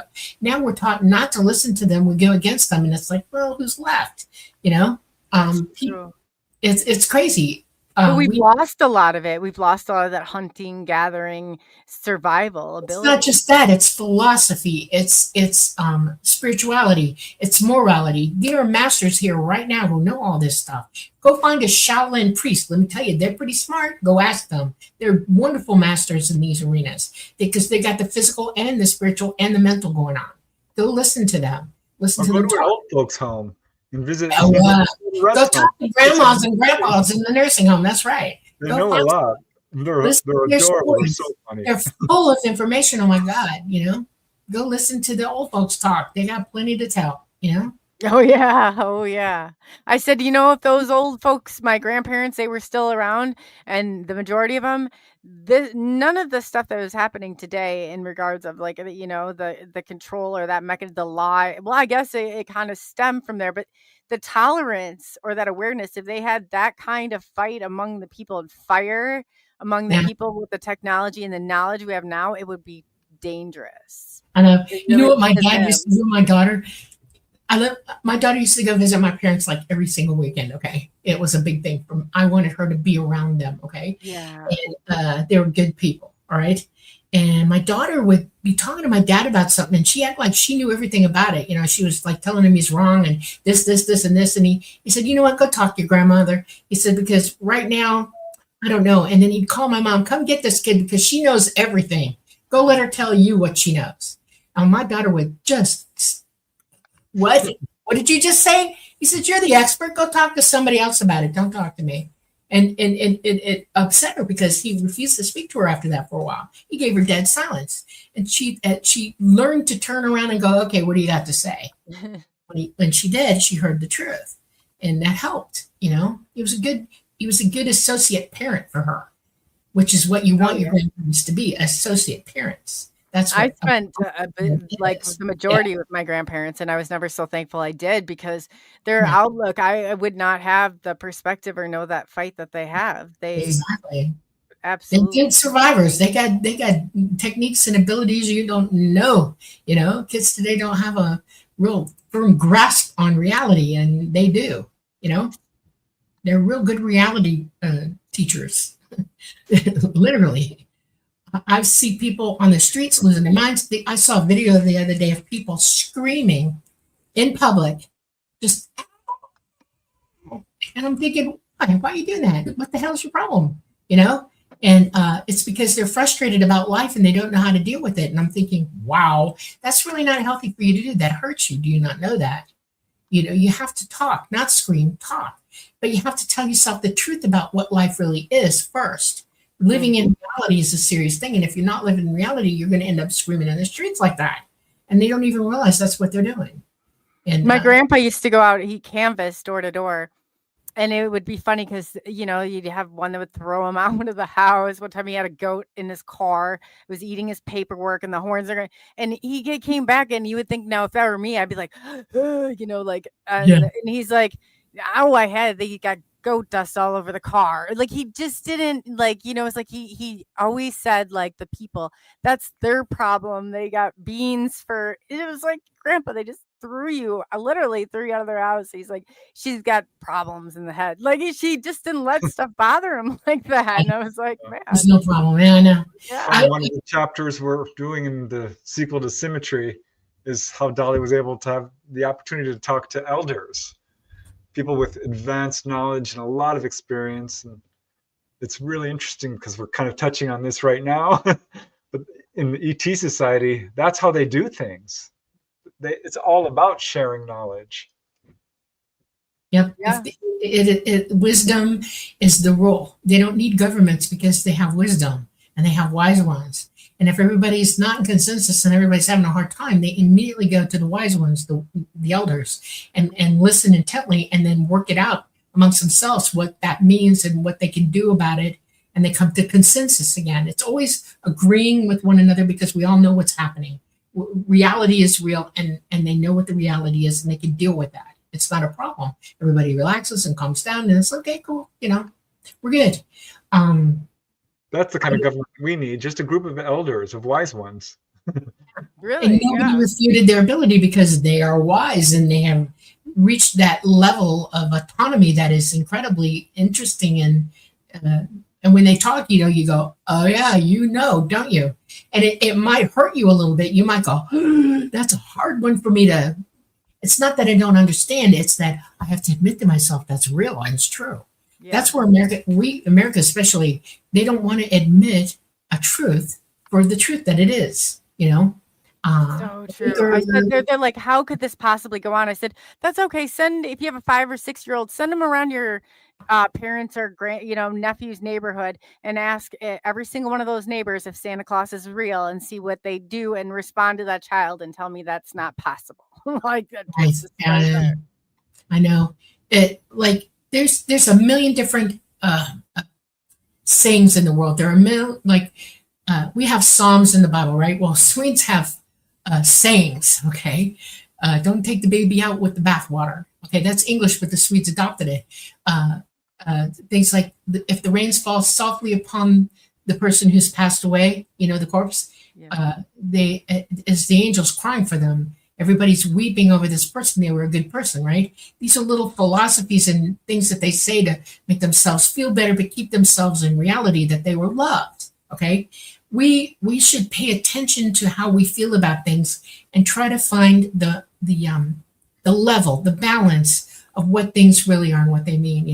If you get it, like I'll give you, for instance, because I lived this. Okay, had a kid, she's in school, little boy's picking on her, she's in high school, middle school actually, and at her locker, and he's just razzing her, picking her, hitting her, bugging her, knocking her books down at the locker. And she came home crying. She couldn't take it. And one of the things this kid didn't think of is they got cameras up in the halls. They can see everything on videotape. They tape everything that goes on in these schools. And I said, and I knowing this, because I'm, a substitute teacher back then, I said, look, I know this is going to cause a problem, but you need to learn to defend yourself. Okay, you need to learn how to stop him. If he's not going to listen to you, your teacher's not going to listen to you, the principal's not going to listen to you, then you have to let yourself be heard by this boy that you won't tolerate it anymore. And she said, how do I do that? And I said, you knock him on his knees. And she said, what do you mean, hurt him, beat him up? And I said, no, you're going to knock him on his knees. Hit your finger at him and say, touch me again and see what happens. Well, I taught her what to do. She knocked him on his knees. He went down onto his back. She stood over him and said, leave me the hell alone. Well, that got her suspended at first. I went to the school. I said, I wanted his parents here and him with the counselors right now, or you're going to hear about it real fast. So they got him. They got his parents. They brought him in. And I said, pull the tapes from this day, this day, this day, this day, and this day. When they did, they clearly saw him harassing her, picking on her, hitting her, pushing her books down, and doing all kinds of things. And it took her that many days to react. And all she did was push him down onto his knees, and he went to his back. I said, who's going to get suspended? Who's going to be accountable for this? And I said, the boy should be accountable. And then I looked at the family and I said, you're accountable as well. I said, I don't know what the system can do to you for this, but I'm telling you right now, he rides a school bus, and I'm talking to his bus driver, because back then I was driving a school bus. Okay. And I said, we're going to gang up on him now. We're going to kick him off the bus. And that's our right as drivers. If he's that bad, he's going to get written up for this, whether you like it or not, and he's going to be off the bus. And I said, you need to drive him to school. You need to start talking to him about reality and how we treat people. And so she didn't get suspended. He got indoor suspension, what is it? An intervention or whatever. And he 20 days he got. And his parents weren't allowed to put him on the bus for that amount of time either. And they had to drive him to school back and forth every day. Boy, he changed after that. He actually publicly apologized to her and handed her a flower. And I was like, wow, this is how we treat each other. We have to be accountable for our actions. For every action, there is an equal or opposite reaction. And if you start with violence, it must end in violence. And the only other way that stop it from being an all-out brawl or somebody really get hurt is to do the right thing. And that was to give him notice. See what I'm saying? To say, that's it, you're done. It's over. You're caught. It's Absolutely. over. This is why truth is so important. You're not doing anyone any favors to allow them to act in ways that are irresponsible, because they're going to grow up and have a real hard time and not progress and hurt a lot of people. You can stop it early. I really think we should teach meditation very, very young. And there should be a class in morality and ethics, a class in psychic development. All of these things should be taught in grade school, in my opinion. Do you think it can be a moral compass? I just, can they teach something like that? Some of these, is coming from being a children's therapist, and some of the nurture that was kept, or I don't even know what you call it. Some of the heavy abuse and the trauma. I think parenting classes for parents is a really good thing. I think that if your kid's out of control, you need parenting classes really bad, because it starts at home. I don't care who you are. It begins in the home. Okay. Absolutely. It didn't happen on the streets. It happened in the home. The only reason it could have happened on the streets is you weren't getting what you needed at home. See what I'm saying? It's always in the home first. They don't come into the world acting like idiots. They learned it. Yeah. No, that's so true. That is so true. Michael Kennedy says hello to you guys. That's cool.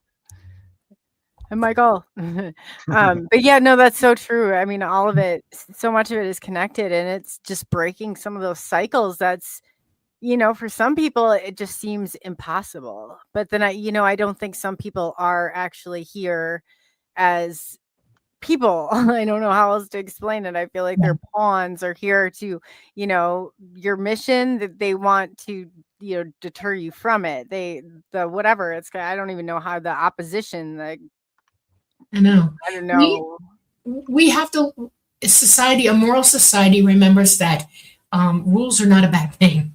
Okay. Rules are not a box that you live in, and they're not equal. They are equal. It's equal for everybody. If everybody understood that rules are rules and that we should learn to love them, not hate them, we'd be a better society. But for some reason, kids learn that rules are bad. They become rule breakers. And it's like, where did this happen? Where did this start occurring? Okay. Who promoted this? We have a society where TV does that, where movies do that, where play yards do that. It's crazy. Rules are meant to be broken. I don't know. I grew up hearing that. Yep. Yeah, you did. As a society, we have to be honest with ourselves and honest with how we portray reality in life. And we're not very good at that. And it's everybody's responsible for this. Everybody, from the top down, everybody. So true. Because we've let so much of it go too. And everybody's like, oh, for the sake, I think you kind of hit it before with that other generation.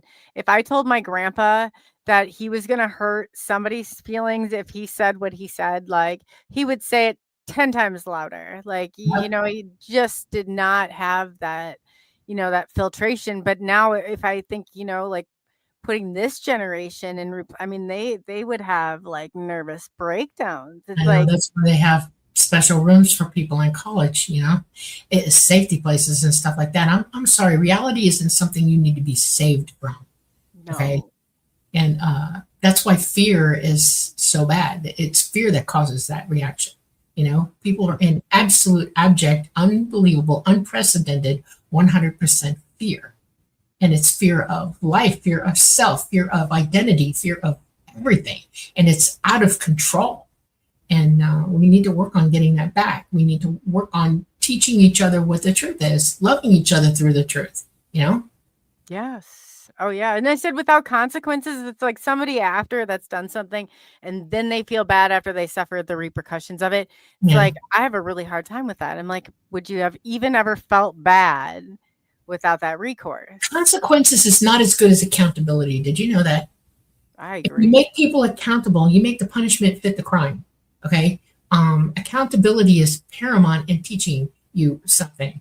If you're accountable, you can't walk away from it. You have to, there's no getting away from it. It's admitting to self, I am responsible for this, and I have to act responsibly, and I have to make amends responsibly. I have to do something to fix this. It isn't somebody putting you in a box and saying, you need to sit here, that's your punishment. Not helping. Accountability is how we should be working this through. Yeah. You have to clean up your mess. Absolutely. Go clean up the mess you made. If you hurt someone, go help them. Right. Now, there are some things that accountability has to be punished.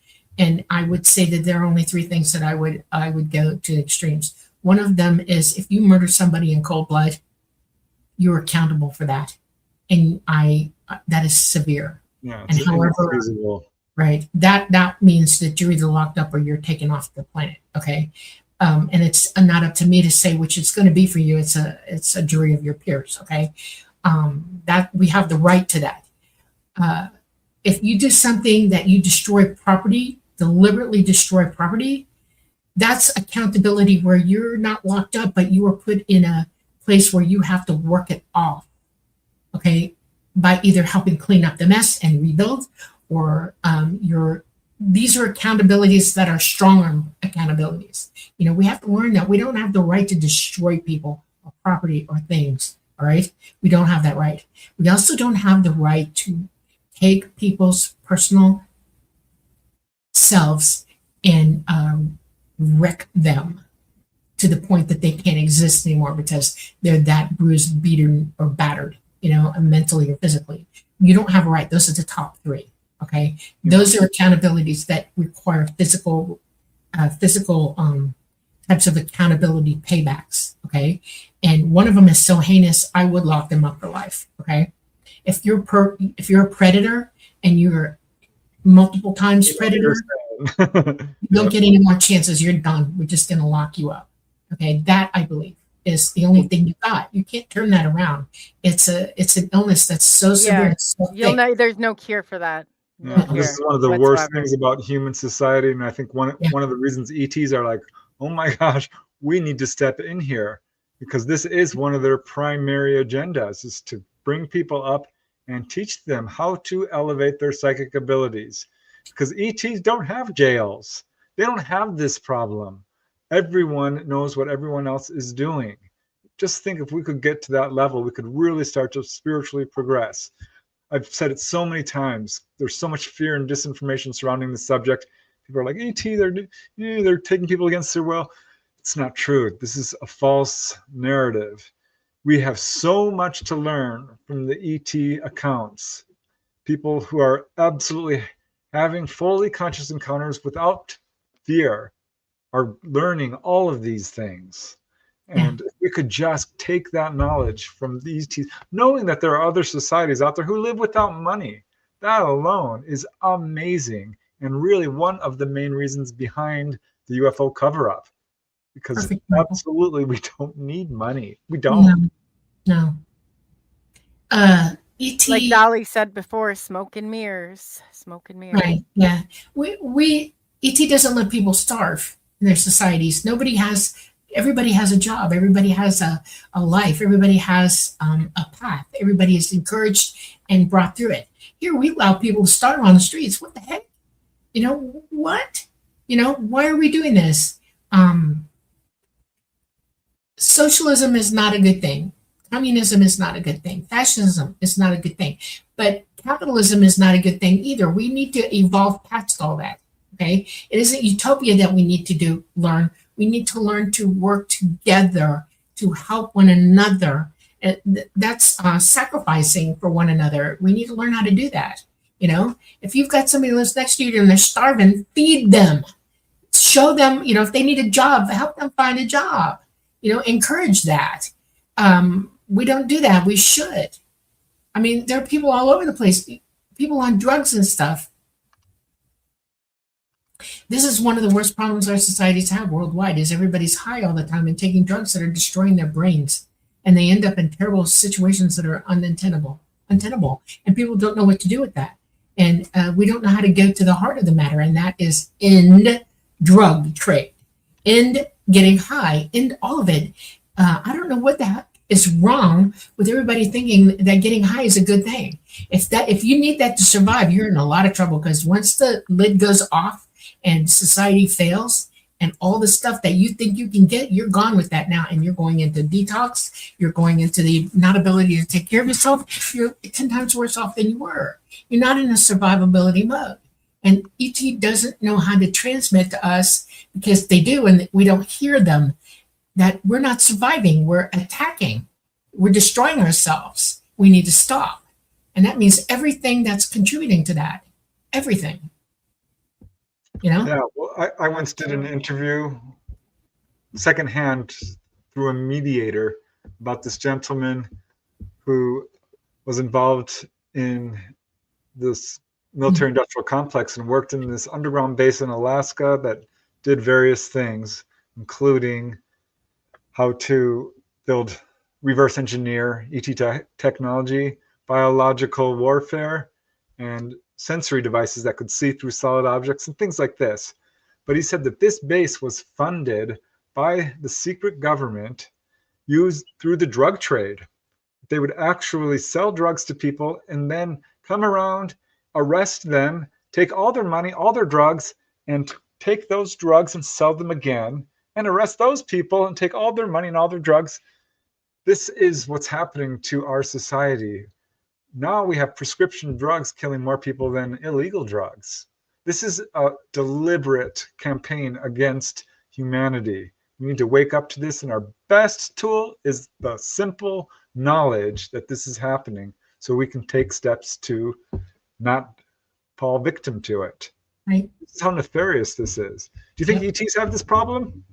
No, of course not. No, they don't use drugs, period. They don't use DMT. They don't use, all this other stuff. I'm not going to name names. There's lots of drugs out there that people think that you can contact ET with. I'm sorry, no, you can't. It locks you into your own brain, and all you're doing is paradolizing in your own mind what you think is going on, and it's not. If you want out of your head and you want to hear ET, develop your ability so you can transmit yourself out so that you can hear them as well. That's what works, period. If you abuse chemicals and stuff like that, you're just not doing yourself any favors at all. I agree. It's so true. Even for like my son, his ear infection, I'm so glad that he's so much further ahead of this. Sometimes I'll be like, we need to run to the doctor. He's like, I told you, I don't believe in big pharma. And I'm like, well, let's go get some peroxide and some water is basically what I'm saying. Forget the doctor. What was I thinking? But yeah, good reminder. But yeah. He can make it an oregano tincture that has more antibiotics in it than penicillin, Oregano is powerful stuff. Grow it all over your house. I'm not kidding you. Have oregano everywhere. Dry the leaves yourself. Make it, brew it. Okay. Make an oil out of it. You cook it all the way down to it becomes an oil, and then use a dropper, and you do so many drops for your body weight. That's the best antibiotic you can take, period. Okay. Yeah. I'll look into that. I gotta have it written down. Okay. Yeah, no, it's always good. The tinctures, anything you can do naturally is always so much better. Oregano oil into the ear too. Put a little cotton ball and leave it in there overnight, and boom, boom, done. You're over. I'll have to just tell him. Okay. He's so prone to them. I was on swim team too, just like you were and he was. And it just like once you get those ear infections, it's like that pain, it almost scares you to never want to get your head underwater again. It's just even the point. So yeah, I'll have to let him know. That's good. Anytime you can do this, anytime you can do natural remedies. Yeah, swimming in the places that he's swimming, find other resources for him to get in the water. Because if he's getting ear infections every time he goes in the water is suspect. See what I'm saying? Yes. I said the chemicals, that's exactly what I attributed to. Exactly. Yeah, exactly. And they got the pools or kids. I'm like, well, how is it that baking soda is sufficient enough in some places for a hot tub? And yes, it is killing, but you're telling me all these chemicals that are fading our swimsuits, just getting in and out of here. That can't be good for your Can't be good for you. No. Yeah. Chlorine swim pools are bad for you. If you're going to have a swimming pool, put salt water in it. Get a saltwater filter. The best thing you can do. Yeah. Less people get sick in the ocean than anywhere else. Just saying, Oh yeah, it's definitely. I mean, there's so much stuff in our food. There's so much stuff in our, eating, drinking, whatever we're doing. And if we're not going to be conscious and aware of it and doing things, like I'm always detoxing in borax. Like people would be surprised some of the stuff that I have going on. But it's I was given so much aluminum as a child, which I attribute to like the ADHD symptoms. And until you start realizing and you can say, yes, our government has been poisoning us. This isn't for longevity. They have enough money to buy, hire chefs, and obviously they're producing their own food. I mean, that should tell us something. When you've got like a McDonald's cheeseburger that's been in your car for like 6 weeks and you get thrown in your microwave and you wouldn't know the difference. I mean, that's a problem. Yeah, I made the mistake of eating one of those not too long ago. I've done it. It's been there in years, but we had to make a stop. Oof. It's our only choice, and we're starving. I know. Yeah, I know, right? You run to the your golden psychic arch. ability can also protect you from these things. This is absolutely true, and I don't think people realize this, but if you look back through history, read Butler's Lives of the Saints. These are people who really developed themselves to the ability that they had immunity from fire. levitation, superhuman strength. They could walk among sick people during the plague and they would not get sick. The ability to communicate with wild animals. These are all things. You can absolutely raise yourself to an unbelievable degree that protects your health as well. And this is a natural human ability. This is not supernatural. They called them thaumaturges and wonder workers. But we can all do this. And we're seeing this manifest in people all over the world, these amazing abilities. Yeah. Because I think a lot of people are reaching that point in their spiritual evolution. And they've come down to earth at this period of time because we're going through such turmoil to help. Oh, yeah. I'll tell you about colloidal silver. You might want to worry about what you're buying online. What you can do is go buy yourself 20 solid silver dollars. Okay, it's a little pricey, but on them. You get some clear vodka, 100 proof, and you put about a half a cup of vodka in a glass cup, and then you clean one of the silver dollars really well, and then you drop it in there and you leave it in there overnight, and you drink it. 100% you're getting colloidal silver, the right dose for anything you've got, period, the end. Silver is the key, not colloidal silver, but silver itself is an antibiotic. And the best way to get it is by doing it the way I just told you. Okay. Wow, I'll have to listen to that back. I've heard really good things about silver. Yeah. Colloidal silver processed over the market is a little bit harmful. I wouldn't trust it. But go buy yourself a solid silver dollar, get a bunch of them, and you can make all kinds of stuff for yourself to heal. It'll heal wounds. I'm not kidding. The entire pharmaceutical industry had its birth in herbology and natural homeopathic medicine, all of it.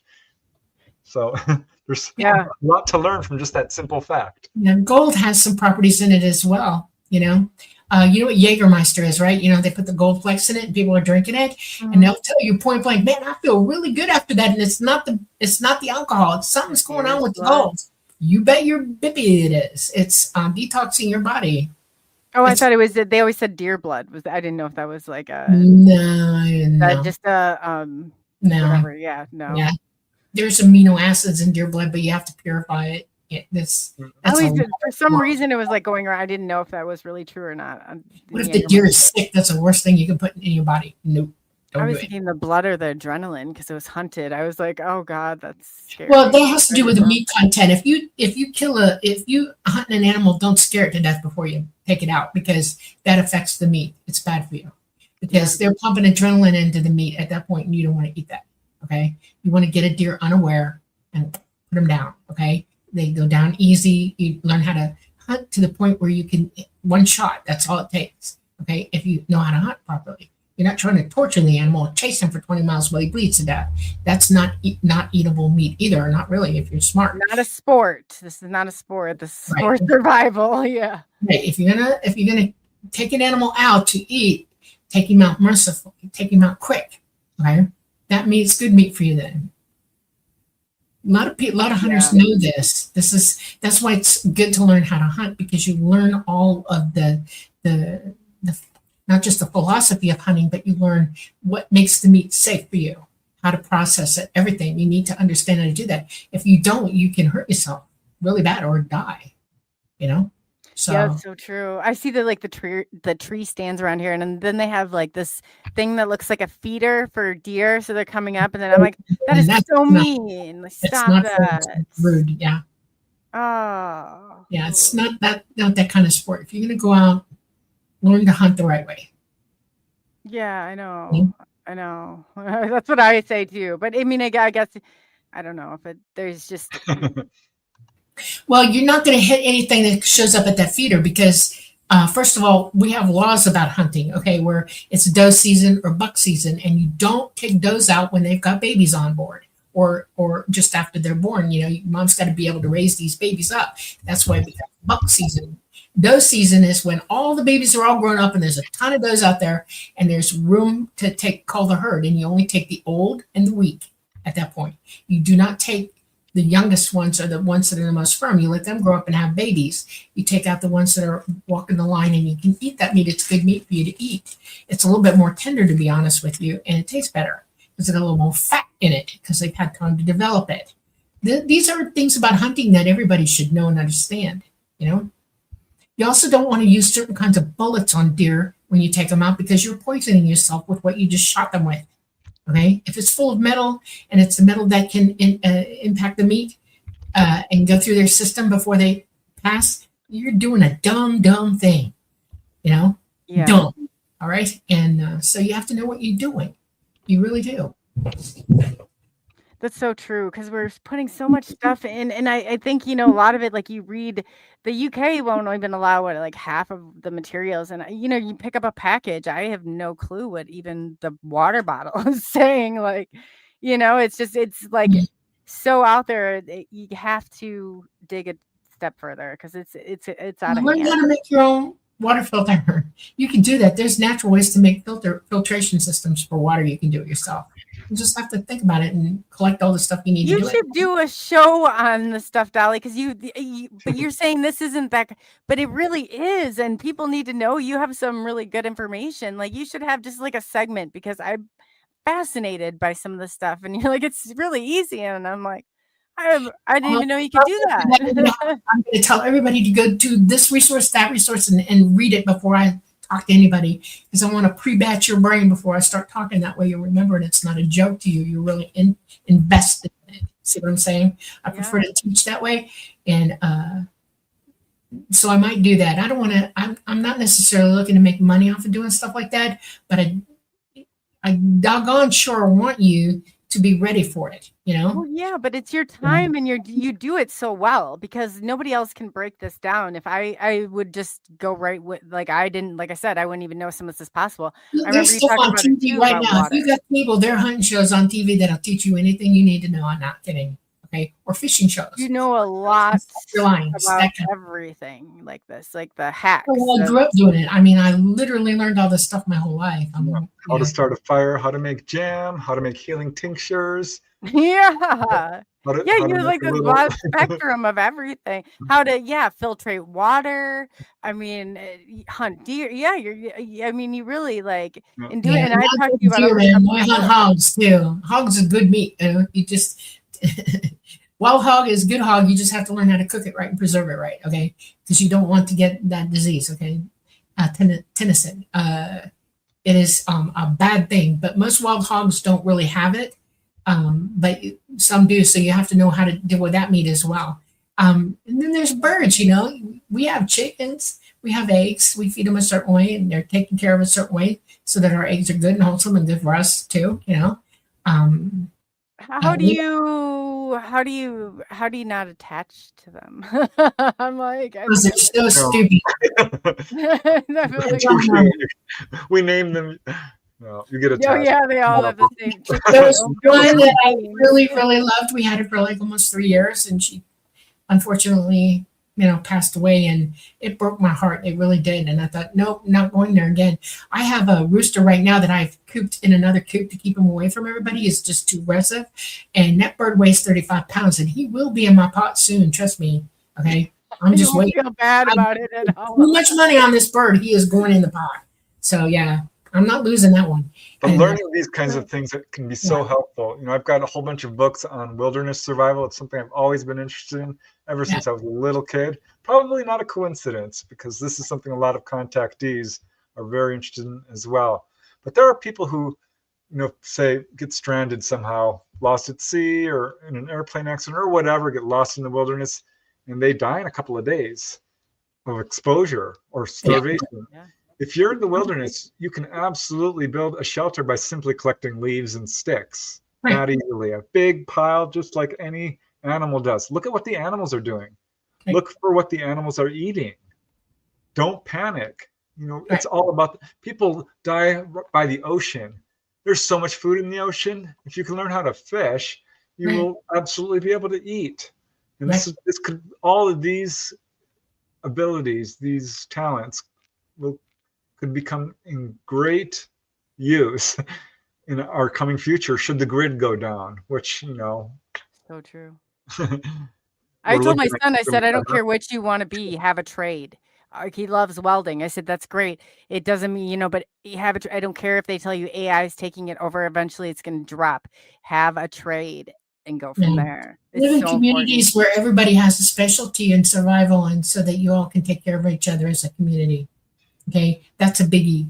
Survivalists will tell you that they have whole survivalist communities out there where everybody has a specialty, a trade, where everybody will contribute to the whole. When That's how humanity evolved. So we have people whose last name is Smith because they were blacksmiths. That's right. Or shoemaker. They made shoes. You know what I mean? Yeah, weaver. Yeah, that's true. Yeah, that's what they say mine is, a Weber. Weaver. Yeah. Yeah.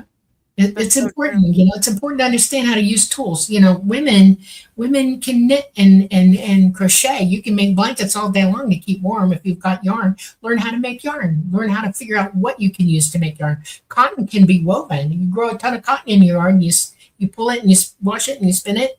You got something to crochet with, or weave into a bigger strand and make shirts and pants and all kinds of things. I mean, there's nothing we can do.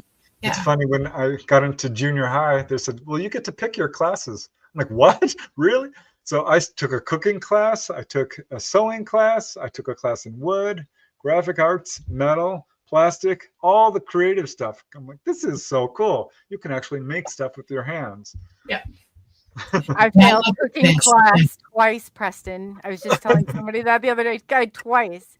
My brownies shrunk in the pan and I got kicked. Yeah, I failed cooking class. We divided us up into groups of 5. And that's your teacher's fault. I firmly believe that your teacher should have taught you better. Yes, me too. Yeah, I totally believe that. It's crazy. I grew up in a family that had multiple abilities, and I learned at their knees. Okay, I can crochet, I can knit, I can sew, I can weave, I can fish, I can hunt, I can take care of animals, I can store food, I can butcher, there's all kinds of things that I can do. I grew up doing this my whole life. There's nothing I wasn't taught.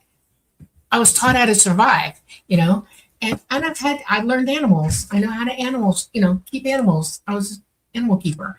I know how to defend. Okay. We all should be doing this. None of us should be so less in abilities or knowledge. Knowledge is everything, The one thing that E.T. says, and my dad used to say to me constantly, know all that is knowable, then proceed.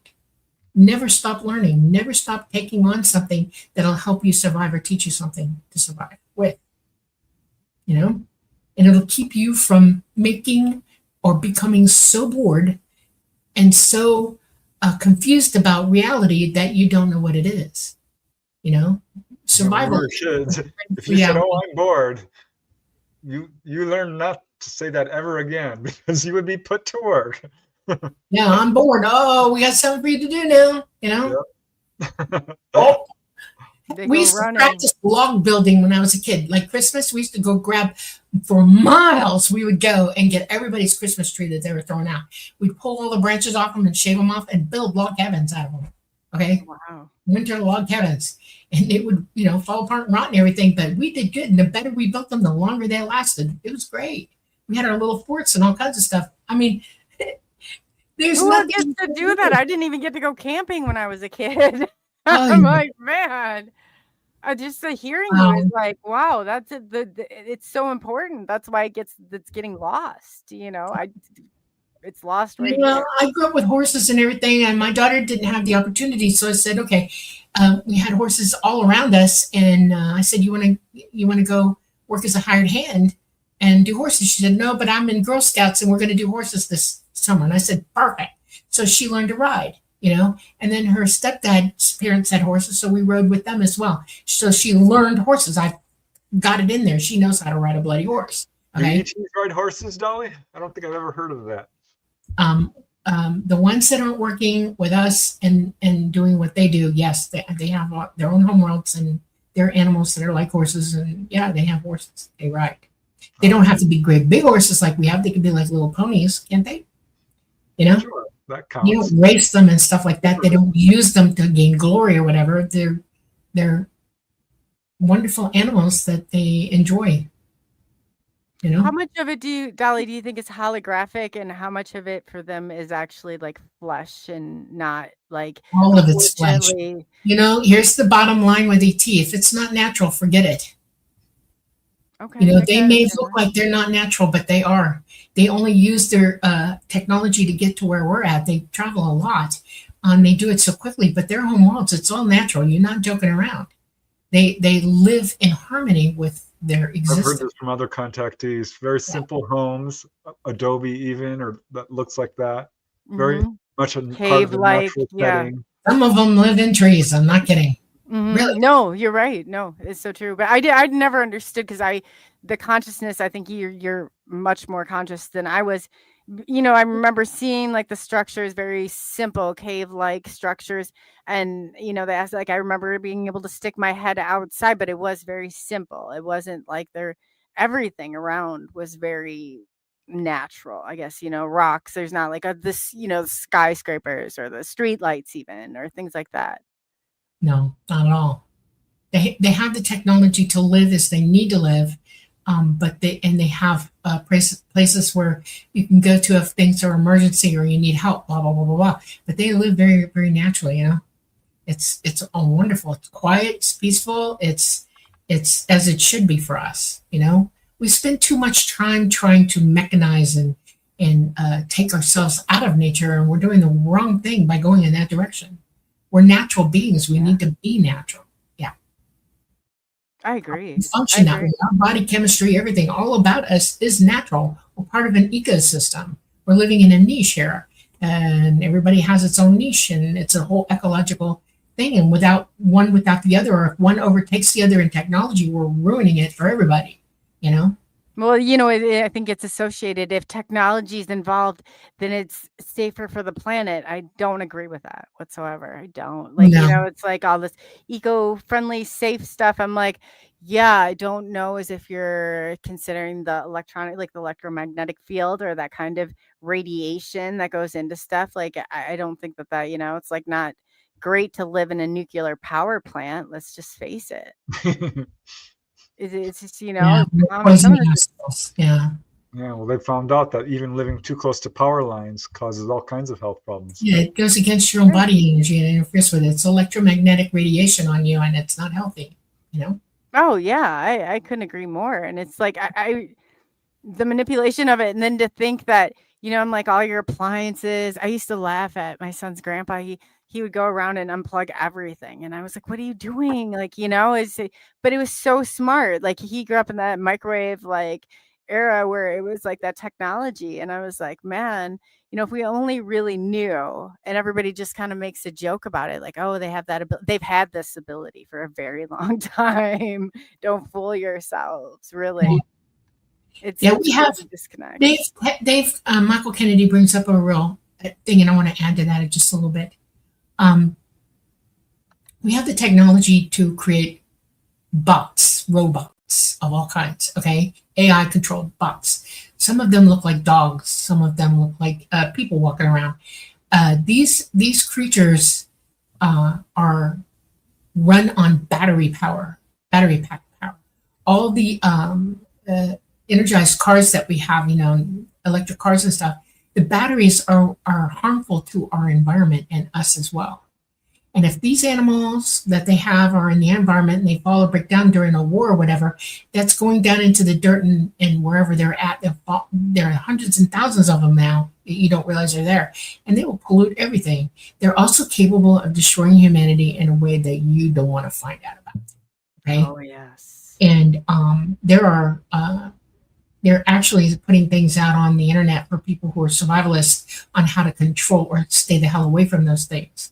Okay, or actually put them down if they have to. They're very hard to put down.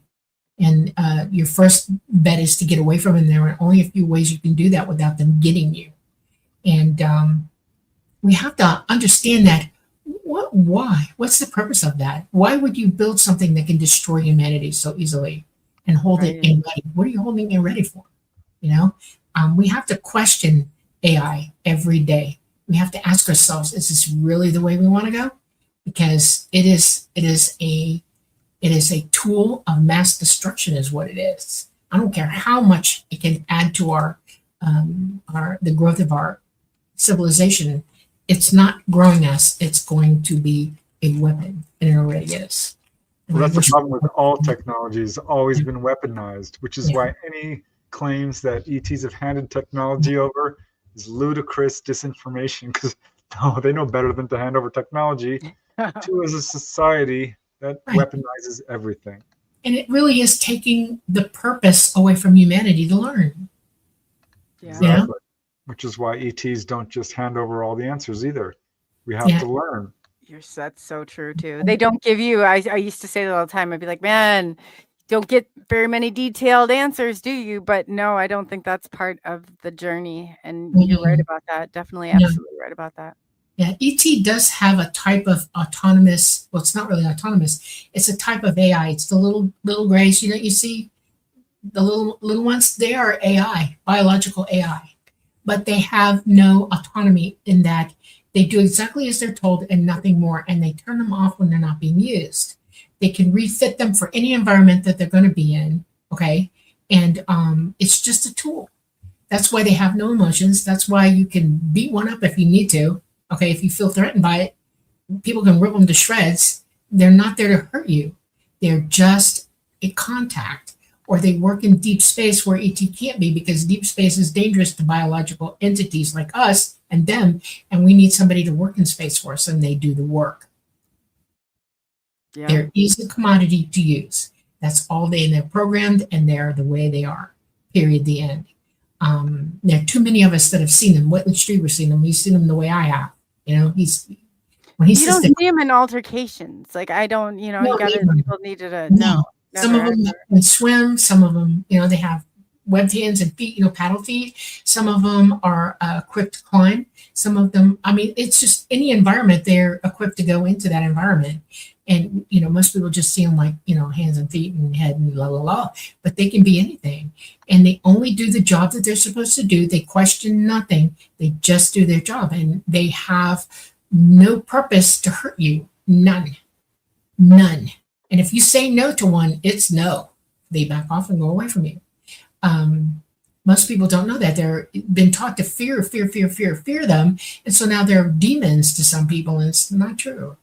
Well, it's like, look at the paranormal, though. I mean, it's like everything was, it was like the church was coming through, demons. And it's hard because it is, there is the trickery in there with paranormal or whatever you have going. At this point, I don't even really know. I can't say for certain because I have not experienced it for myself.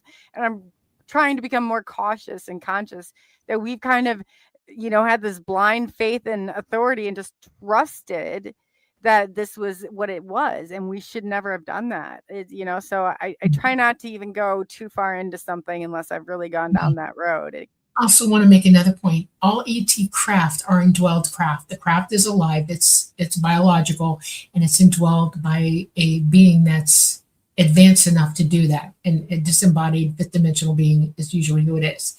And then they have the driver like me or other people like me, who are working in conjunction, and it's driven psychically. Okay. We don't need bells and whistles and technology to operate these things. It's a living entity that is movable through space and time, and it's not a problem. And we have to wake up to the fact that you can't build a better mousetrap. We have to learn how to understand how they did what they did, not try to emulate it right now. We're not ready for it. We're building traps and weapons with this stuff. And we're only approximating their technology. We're not even close to it. We're just now starting to understand it. And that makes us dangerous to ourselves, not them, us. And we have to wake up to that, So do you think that's what the Montauk chair was kind of trying to teach people that were going through during that time, like that interface with, like how ET maybe, like, I guess, in controlling a craft? You know what that's like. I don't. It's okay. I can remote view. It's one of my abilities. I'm very good at it. But I can also remote my consciousness from my body to a specific place in space and time. So in other words, I can remote my consciousness to the palm of my hand and hold myself there. and I have 360-degree vision all the way around psychically, and I am dwelling consciously right there. My physical mind is still here, but my consciousness has just moved to this different coordinate in my hand. When I join with the craft, we join in an area that's designed for us both to be together at the same time. It's a little electromagnetic device ball. It gets big. It gets about the size of a soccer ball. Okay, and it's like a dodecahedron. I finally said it right, Preston. Oh, I don't know if I could spit that out. But yeah, it took me a long time, 3 years. I'm working on it. It starts about this small, and then it gets about this big when it's initialized. And I remote my consciousness into this area. Colada or any other entity that's the craft will remote into that as well, and we join and we fly from there. In other words, I become the craft is with me and becomes me. Well, my eyesight ceases to function properly. I'm seeing through the craft's eyes. I'm responding with its nervous system, everything. Okay, and that's how we fly. Yeah. It's not easy to learn how to do. You really have to develop your abilities to do that. And it took me 4 years to do that. Literally. It's not easy to project yourself anywhere. I mean, it definitely takes a lot of discipline. Yeah. Yeah. A lot of orbs that you see around ET are ET, what I call, you know how a whale will jump up and fluke and spy on you and go back down, and then they'll jump up again and spy on you? It's like fluking. They call that fluking. ET flukes to us, and you'll see orbs. They're about this big. They can be this big, and sometimes they're blue, sometimes they're gold, sometimes they're white, okay, or orange. And if they're orange, you have to wonder why it's orange, by the way. Who's doing that, okay? Different levels of intelligence produce a different color orb. When I do it, I come off as blue. You can see me, my energy is all blue, okay? Pure white is the fifth dimensional entity themselves showing themselves. They're coming out and they're looking outside the craft. Because when they're in atmosphere and they're on a different power system and they want to see what's really on the ground and going on, they can connect to you psychically like that. If they remote view out, send their consciousness out and survey the area, they hear everything all at one time. Psychic ability is really interesting how it operates. They don't have a device to hear you guys thinking, they're actually doing it themselves. And they'll remote out their consciousness to do it in a big way. So that's what you're seeing in orbs. If it's a real true ET orb, that's what you're seeing is their consciousness is remoted out and they're looking at you. If one gets in your face, say, hey, how you doing? Because it's got you in its sights. It's looking at you. You know, it's not bad. It's just interested in you and wants to talk. So I'm wondering, like, if like the first craft that I remember, I always say, like, I could see myself, but through myself, I was looking like at a different perspective. Is that kind of? Yeah, you remote it out and you look back at yourself. Oh, Yeah. okay. Yeah. Wow. Like when I remote view, I'm totally out of my consciousness is gone to where I'm remoting. Okay. And my physical mind is still with me. I'm still in contact with it, but it becomes it's like you can see two perspectives. Yes. Okay. I know what's going on around me physically, but I also know what's going on there. Yeah, okay?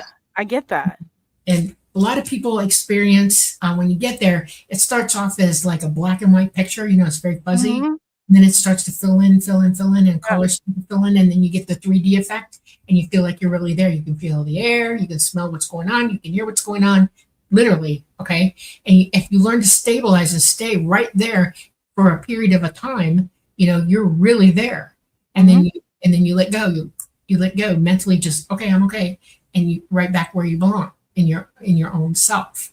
And that's what remote viewing is. I can read newspapers. I can see what's going on. You gotta keep there though. You gotta keep it there. That's so true. I'm always like, remember sight. I do when I'm like, you know, cognizant, like sight, sound. What do your senses? Is it cold? Is it hot? Does it smell? Yep. You know, all of those things are gonna help. Yeah, definitely. Preston proved it to himself that he was actually doing OBE, the same thing. OBE is the same thing as remote viewing. Okay, only you're taking your entire consciousness, your entire, you know, electromagnetic self away from, you know, your astral body, away from your own body, okay? And your own body's in a safe place and you're okay to leave and you go somewhere else. And he's actually stood like he was on a street corner looking at something, right, Preston? Yeah, Absolutely. Yeah. Because when you're first doing it, it's like, wow, could this possibly be a dream? Even though you know it's not. Your first OBE, you know for sure. But it's a lot to process. 'Cause Yeah. it's- Oh, yeah, it is. Yeah. And it's hard to get. There's just so many things, and you get so close, and you have to realize, like yourself, it's like I was getting, like you said, I'm like, I get so excited, and you're like, that's why, you have to go and get through that like period. It's a discipline. It definitely is. Yeah. Yeah. Well, what Kurt W is asking is interesting too, because one of the feelings you get when you have an out of body experience beginning is you feel heaviness or lightness. I was once in the beginning stages of an OBE of lying on my couch, which was a leather couch back then, and I could feel it. I heard it pressing down, increased weight. I'm like, what is going on? I am crushing down into this couch, and I felt like I was being pinned to it, and then poof, I popped out. There's some really interesting things that happen when you go out of body, but it's definitely related to remote viewing. Some people get an electrical charge. Some people get a flash of light. I always got the flash of light and the feeling of jumping out. Like bouncing around first for a second, and then I'm out. Now I just walk out whenever I want to. I can walk out staring at you. Okay. It is, but you get used to it. You do it enough, it's like a natural part of your existence. You just walk on out and you go do what you want to do and come back. That's a whole freedom all in I itself. see a comment here that our world is being run by negative ETs. I don't think that that's true. There's been a lot of speculation about that. And after having done decades of research into this, there's fear narrative being put forth that ETs are bad. And really, it's actually us. It's military industrial complex that is putting forth this fear narrative on ETs when they're the ones who are actually doing it. ETs have been around forever. And if you take a very careful look, objectively, not through the lens of fear, at the sequence of events that happen during an onboard experience, you'll see a pattern of guiding, teaching, healing, warning, waking people up to their psychic abilities. They will communicate, we are very much alike. I am you, you are us, we are one. We share a common heritage. If ETs were truly wanting to take over, we would absolutely know it by now. Their technology is so far advanced from ours. It's very much psychically based. If they truly wanted to cause harm, they wouldn't be warning people about the dangers of nuclear proliferation. They would just let you kill yourself. They wouldn't be warning you about pollution and destruction of the environment. This is an important detail because I get a lot of pushback on this from people who I don't think have done their research. I know there are people out there who've had what they feel are negative experiences, and I'm not going to gaslight them for 1 second. This can be very scary for people. It can be really upsetting, traumatizing even. But again, this is all about fear. This intense fear can cause a person to label this experience as negative. They're not demonic. They're not demonic. I cannot emphasize that enough. If you look behind me, I've got books on demonology. I went out to people who are having demonic hauntings and literally being attacked by these dark entities. It's a wholly different phenomenon. It's a spiritual phenomenon. These are spiritual entities, demons. They don't need metallic ships to fly around. And if they even did, these ships would not crash and then be reverse engineered. It's not technology and spiritual entities are two different things. Demons, I mean. Right. And you were a paranormal investigator, weren't you, Preston? Oh yeah, I did major ghost hunting. I've seen ghosts. Absolutely, this is connected in some way. We need to understand all of this. And I did so because it's the third most popular theory, third or fourth, that ETs are demonic in origin. It's purely religious thinking. It's not based on any actual facts. And I'm willing to go up against anyone who feels that this is the correct explanation because it doesn't explain the hundreds of healing cases. It doesn't explain, so many things. The reverse engineering of ET technology. Where's that coming from? It doesn't. Do you think there's duality in there, Preston? Do you think there's like I guess the government can create anything now in a lab, I feel like. Do you think they're certainly mylabbing people and making them think they've been abducted by negative ETs and doing it very well. And particularly targeting true contactees and turning them against the ETs. Because suddenly they'll be having great experiences, and then it goes dark.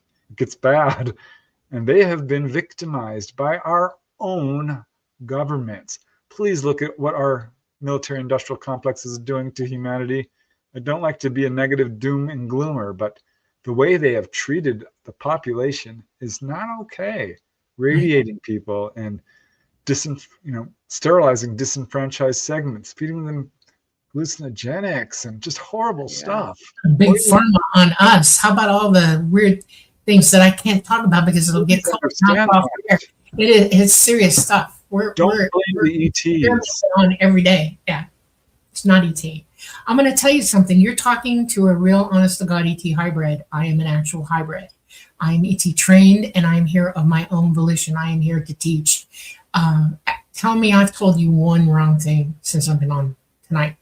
Tell me that I've said one negative thing that would make you turn into a negative person. How have I tried to hurt you tonight? I have not. I'm only trying to show you what you're good to do for yourselves and the world. I'm only giving you things that can uplift you.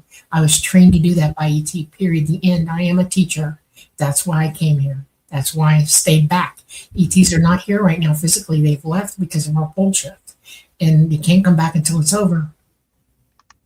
It is impossible for me to tell you any more strongly than I do now that ET is 100% your progenitor. You are related to them. We are their children. All our ethnicities are all their ethnicities. We belong to them, and we are here to learn. And they love us, and they only have the best interests in mind for us. And we have to stop attacking them in our minds and our hearts and our souls.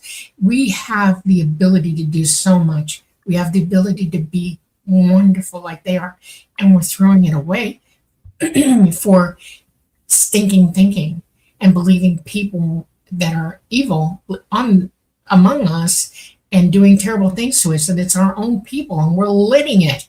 Why don't you pay attention to who's hitting you and smiting you here instead of who's not up there? Because I guarantee you, at no time has ET ever hit you, stabbed you, cut a limb off, electrocuted you. They haven't done anything like that to you. And if poisoned you. Yeah. Nothing. They heal. Okay. They give counsel. They show you that they care. This is, I'm a nurse. I don't know how many times I can tell you in an ER where people come in, they don't know what to expect. They're terrified. They're really ill or something's really wrong. And I'm going to stick needles in you. I'm going to give you fluids. I might shove something down your throat. I might stick a tube in your chest to pump your chest to get your lung to reinflate. But the doctor might set your bone. We're doing everything we can to help you survive what just happened to you. And I have been spit on. I have been hit. I have been, you don't know. And it's because they're terrified of me. Okay, because they don't know what's going to happen to them. They don't know that we're there to help. And if you don't understand what ET is there to do for you, you can react in the same way. Exactly. That's what I'm saying. Yeah, that's a lot to, I guess in my own experience, I had things that medically were not supposed to get better. And there was nothing but that positivity, like in my experience. So I can't say any different either. But I do understand too that there are people and there, it's hard to distinguish between, hey, what is this force that hates humanity so much that is streaming through our own communities? Like, what is this force like that's here, and how do we separate it from other things? It's because there's always self-effacing, self-denying, unempathetic, hating ego. When you love yourself more than you do anything or anyone else in the world, and you put yourself in a position of power, you're not going to be a nice person.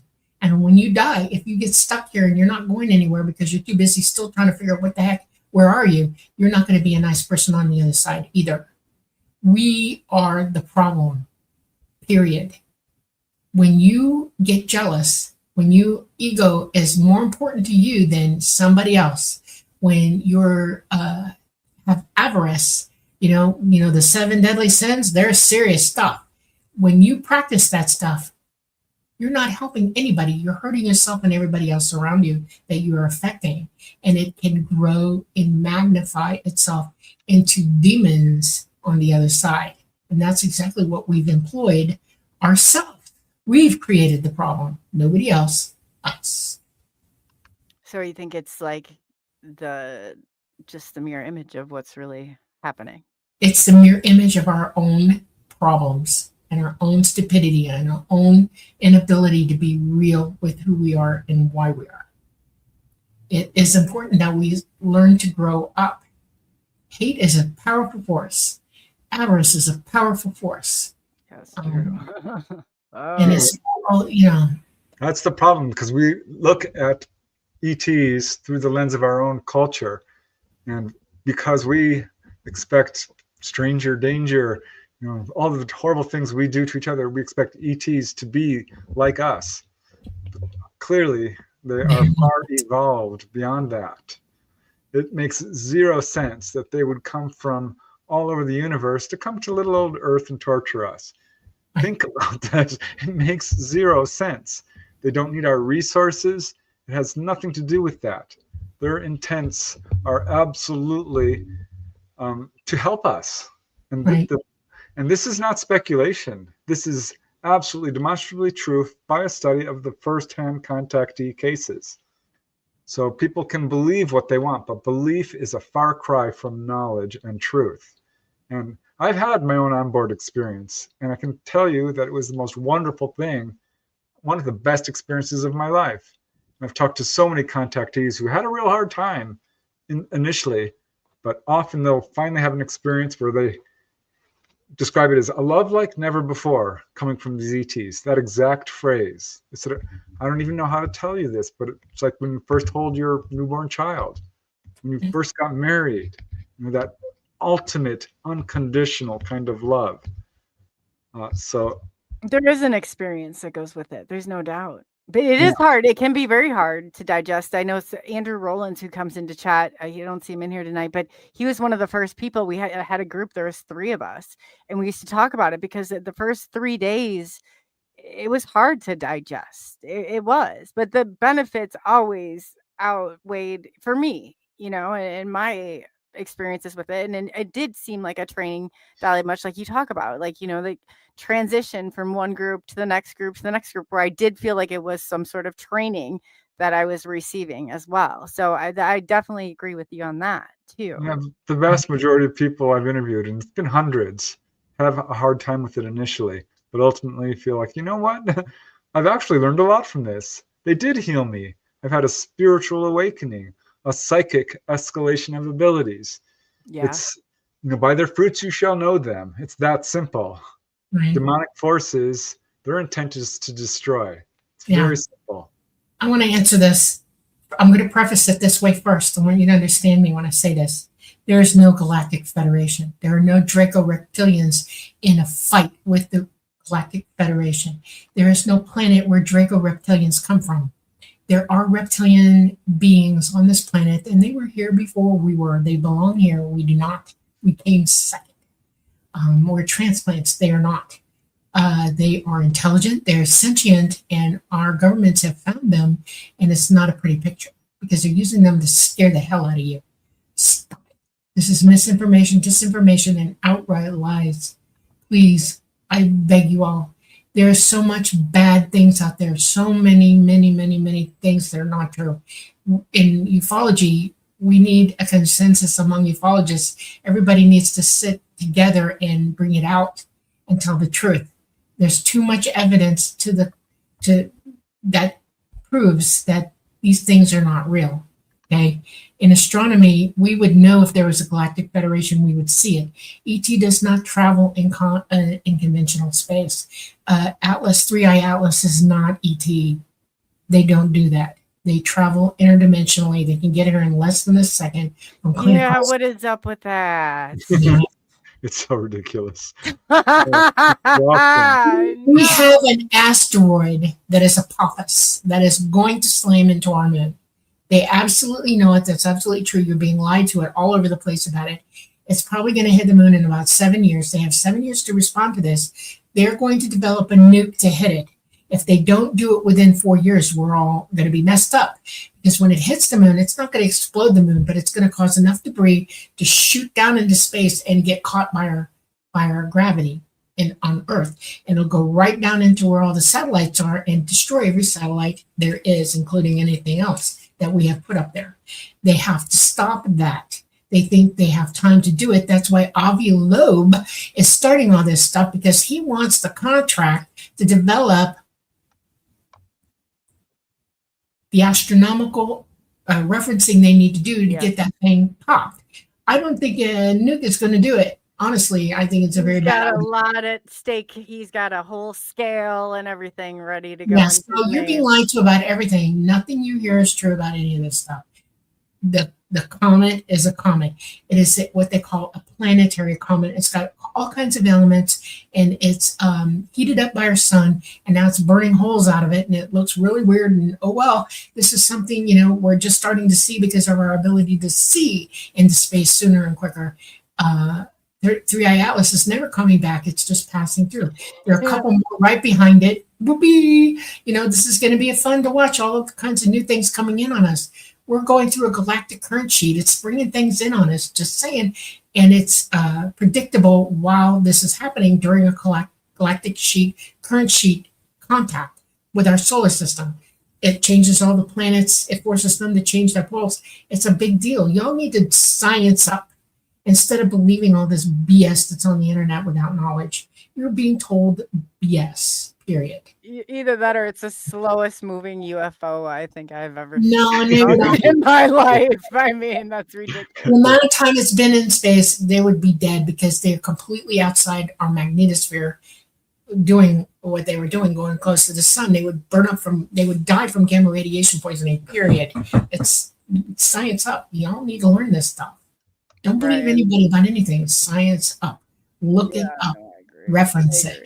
Yeah, like they've seen the video footage they allegedly released. I mean, the thing is like, then it looks like, I mean, some of the pictures, but the problem is it's grabbing the mainstream, and I'm like, man, they're gonna get us in trouble again. Listen, the media don't tell the truth about nothing, and they're all on the false flag. Trust me, they're gearing you up to have one heck of a bad day. 90% of those are AI. They're even AIing Michio Kaku. If you don't look at the little corner where it flashes out AI recreation, you would believe what he's saying. And if I were him, I would sue so bad. No, well, they put a disclaimer up. There's a little window at the top of most of these videos, AI, and it says altered or that should be illegal. That's not okay. And it's the people that, because it says on there, is your content been, I mean, it asks you right on YouTube and on Facebook. So if it's probably flagged, it's only flagged because the people are honest. I had somebody ask me tonight if I had permission to put a video up, because they're no longer accepting videos from anybody except for the person who put it out there. And I don't blame them. I thought, oh, wow, what a dramatic way to, but it makes sense, because if it's AI content or if it's false or whatever, they don't want it anymore. And so I had to go out of my way to prove to them that I had permission to put this content up and it's real. Okay. And I thought, well, that's a smart person. They're looking after the truth. Yay. We all need to do that. We all need to question everything now at this point. All of it. All of it. Oh, yeah, we definitely do. Definitely question everything. Yeah. That's awesome. Thank you, Kurt W75. There's a couple more chats in here too. Spiderbite wanted to know, can you ask why magnets stick to my nose? Is it an ET thing? I know, Dolly, you've described before something, but I didn't know if magnets would, have you ever heard of that? Or yeah, I have 3 questions. One, does she have a piercing?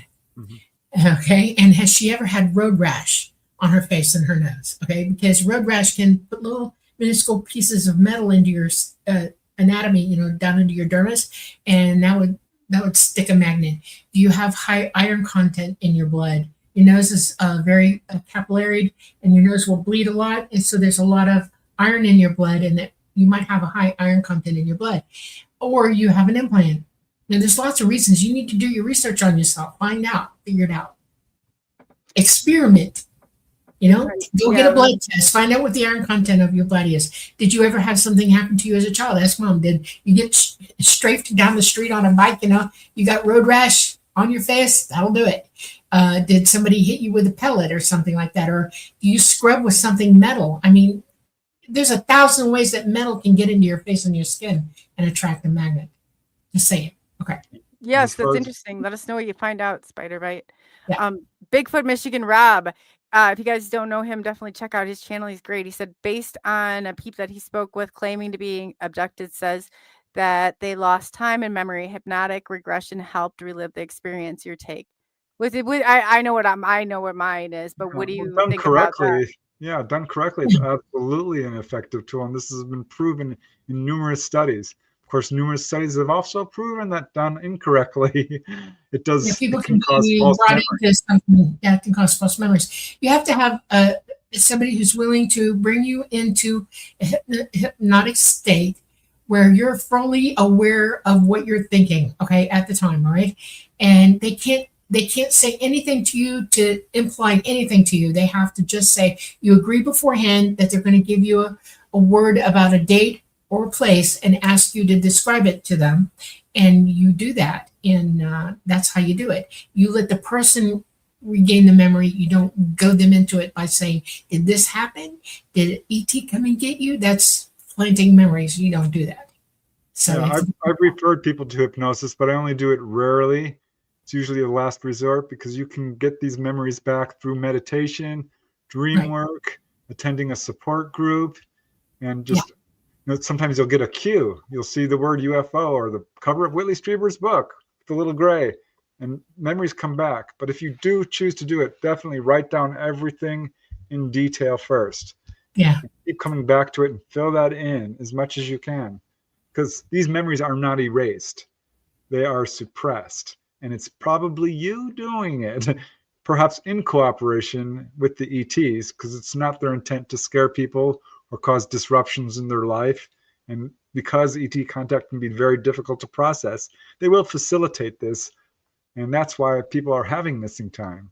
That and because they're being lifted up and off a UFO by an interdimensional beam, which is kind of like waking up from a dream almost. And it's difficult to sort of bring that memory through at times. I've had the shift where I've sat in the void, and I said it was the most, you want to talk about, I mean, nothingness at all is not a very comfortable place to sit. So there's got to be a shift. And, I figure like it's not, but you know that you can, it's not the paranormal. You can't stick your hand through them. You can reach out and touch them all at the same time.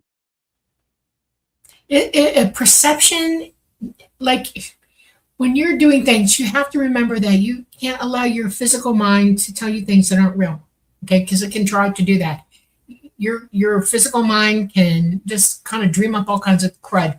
And if you're lucid, you need to remember that if you're trying to meditate or OB or any of that, you have to make sure that you are, how do you do it, Preston? You have a way to do it. Let all what?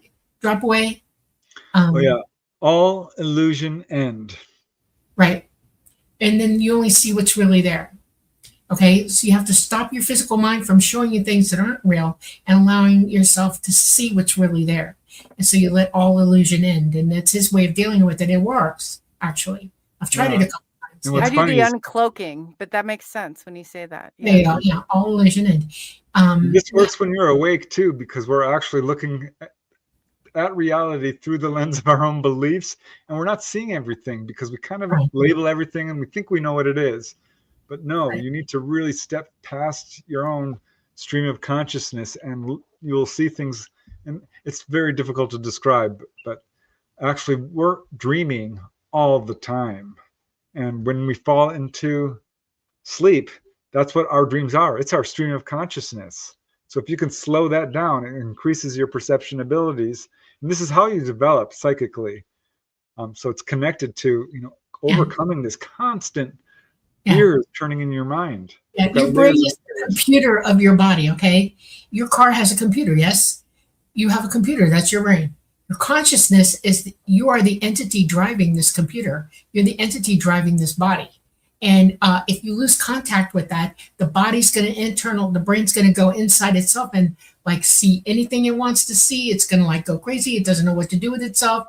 Fear is a bad add-on to that, because if you're taught fear, you're going to remain in fear in your head because you can't see out. The idea is to connect up with who you really are, your real consciousness that's actually driving you. You know, you need to be awake and aware 24/7. It's like I don't really sleep because I'm already awake. I sleep just long enough for my body to repair itself, but I'm wide awake all the time because I'm in consciousness. My physical mind is my buddy because it's helping me do what I need to do while I'm here, but I'm still outside of that. I perceive the arrow of time physically, but I'm also interdimensional at the same time. That's what being in contact with consciousness is. You see all of it, you know? That's how you move through the universe. And it's not hard to do. You just have to keep practicing. And then one day you wake up and you go, oh, I know this stuff, you know? I can find out anything I want to. I mean, it's an amazing feeling to be in contact with who you really are and what's really out there and to see it for what it really is. I mean, that's better than anything you could read, watch a movie, or do those goggle things with the altered realities. That's it, you know? That's where it's at, you know? Absolutely, that's where it's at. You're free at that point. You're 100% free, autonomous, and you are who you are.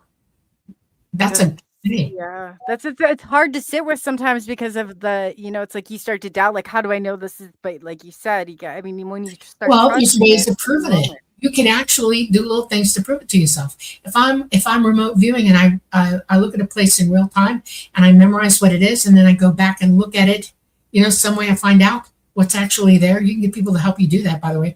Then you know you've just done that. You actually saw what was really there. Join a group and have y'all work at it together. When our CE5 groups in Georgia, we used to sit around in a circle at night after waiting for UFOs and stuff, and we would practice being psychic. We would practice remote viewing. We would practice our abilities and stuff like that, and we would confirm that we were doing it. That's how you gain experience. That's how you gain wisdom and knowledge that you're actually doing this. When you walk, right? You get up, you know, I'm walking, I can do it. Using your abilities, it's the same way. You confirm it. I can see myself walking. I can see myself being psychic. I can confirm that I know this. It's absolutely true. You can do it. You know, y'all need to read Russell Targ. He's 88 years old right now, or 89. He's an old guy, but he's still living on this earth. Y'all need to go read his books about remote viewing and psychic abilities and stuff. Please do that. This guy is a master. He can teach you a lot. Yeah, absolutely. So we still have a person in chat who is talking about, you know, negative ETs, and you know, we all have the right to our own opinion. I think we all have the right to pursue knowledge. But as far as implants, what are implants? This is really interesting because there's a lot of speculation, like, oh, these are mind control, all this kind of pure speculation on it. We do implants here, look like pacemakers. That's health related. This sort of thing. They do neurological implants for people with Parkinson's disease now. What's their face? Microsoft's building chips to put in your brain so you can interface with internet. We have dental implants, again, for our health. Right. Now, when it comes to ETs, one of the first cases I got, a lady was being implanted by the ETs. She had fully conscious contact. She was awake to it. And she asked, what are you doing? Because I told her, we're putting an implant in your body. And she's like, well, what's it for? I said, this is to measure the level of pollution in your body. A good thing. I started looking into them and I was getting more and more information on this. And every single case I got any firsthand information, you know, direct data, not speculation, was health related. To measure the level of pollution in your body, to boost the immune system, to stabilize vitals, to measure your vital system. There was one lady who sneezed out an implant. She got really ill. They came back and put an implant in her. So yeah, I took mine out. I actually used a scalpel and popped it out of my upper sinus. I went in and it was hard to do. Oh my God, it was hard to do. I had a big light and I popped it out. I remember I've heard you talk about it before too. And it just, I'm like, I put it right back. You waited about a month for me to heal and I right back. So I still have it. It's right here in my sinus, and it actually will move. It'll go up into my high sinus. If I get sick, it moves up into my high sinus and starts working on me. It actually tries to heal me a little bit, and it works. I have one in my thigh, my upper thigh, and that one is basically, they are aware of my stability. I'm alive. You know, they're aware of my aliveness. In other words, if something bad happened to me, they would instantly be notified. They know. Okay. They would, if they could get here to me, they would be on me instantaneously. I have one in my hand right here. And this is how I initialized that ball, that dodecahedron that we talked about. I started with my own body energy. It's in my hand.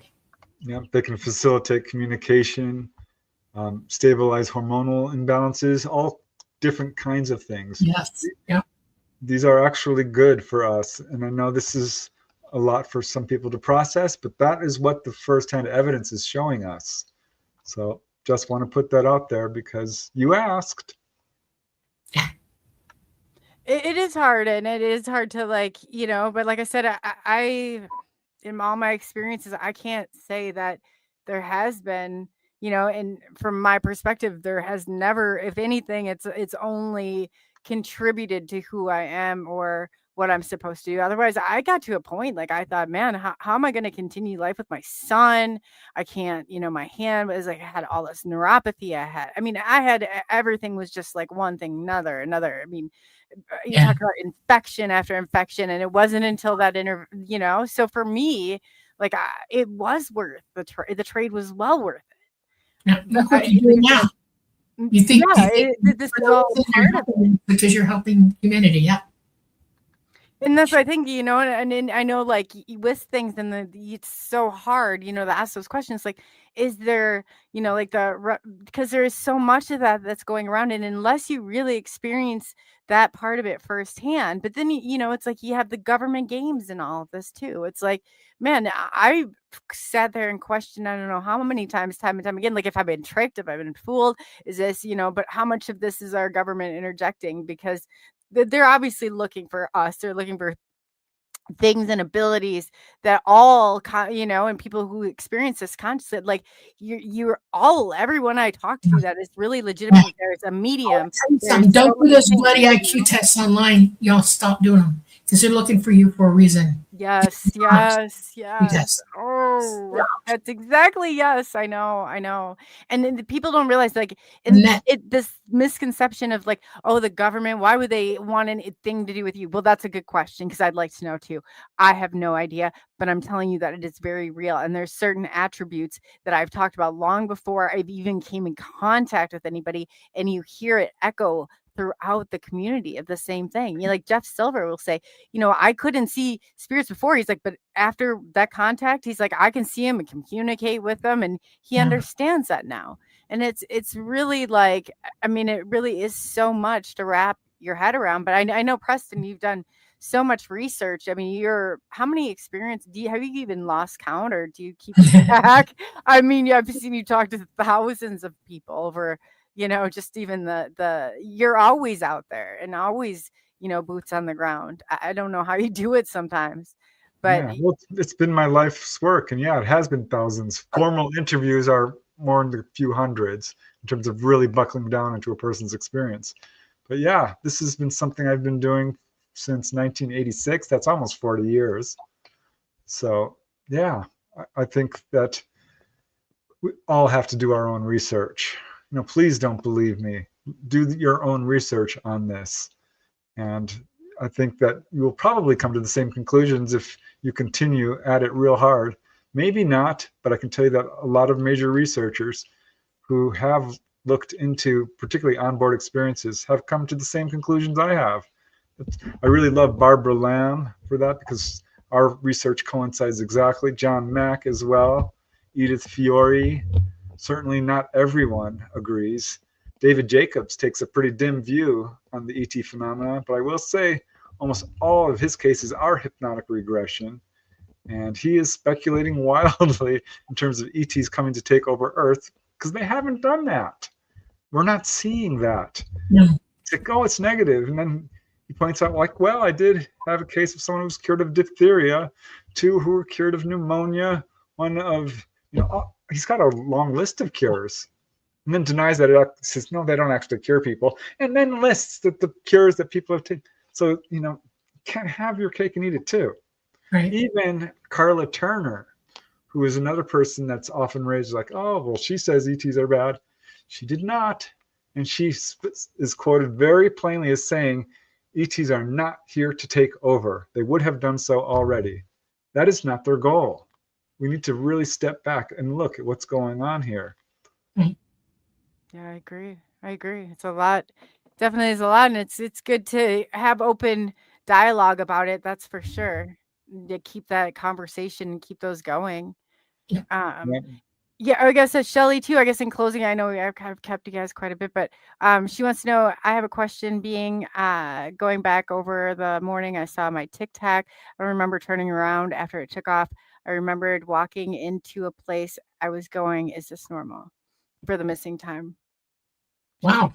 She's asking about. Do you have an idea of how long the space of time was that you were not remembering anything? You have an idea about that?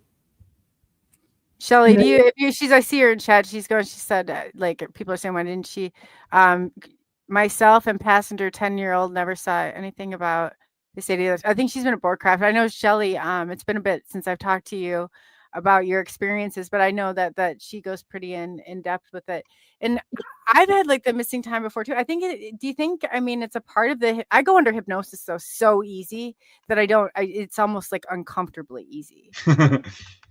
Yeah. Missing time is generally us not like she had her kid with her at the time.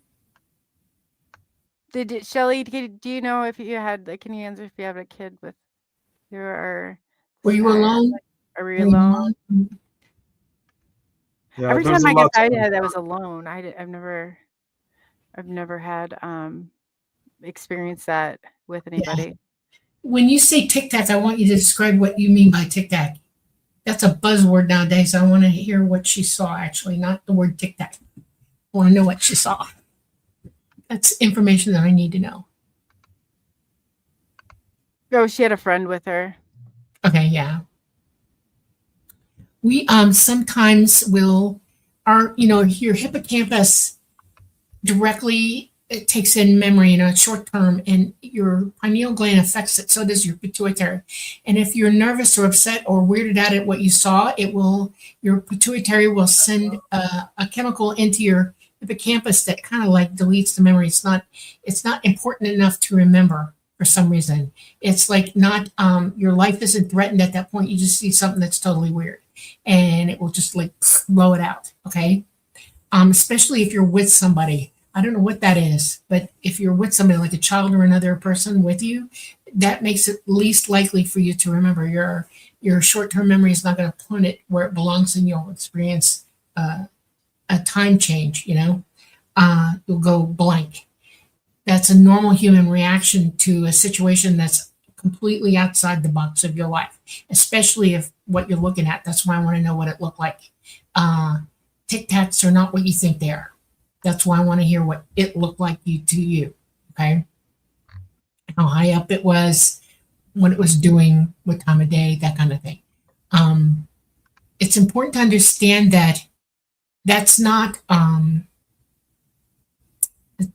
direct contact. You've seen something and it's done something out of the ordinary for you, and you go blank. It's like you can be walking from one room to another and have missing time. You can just go blank and go, how the heck did I get in here? Okay, that's a normal human episode. People do that more often than you could possibly think. It's a normal state of being, especially for females. Just saying.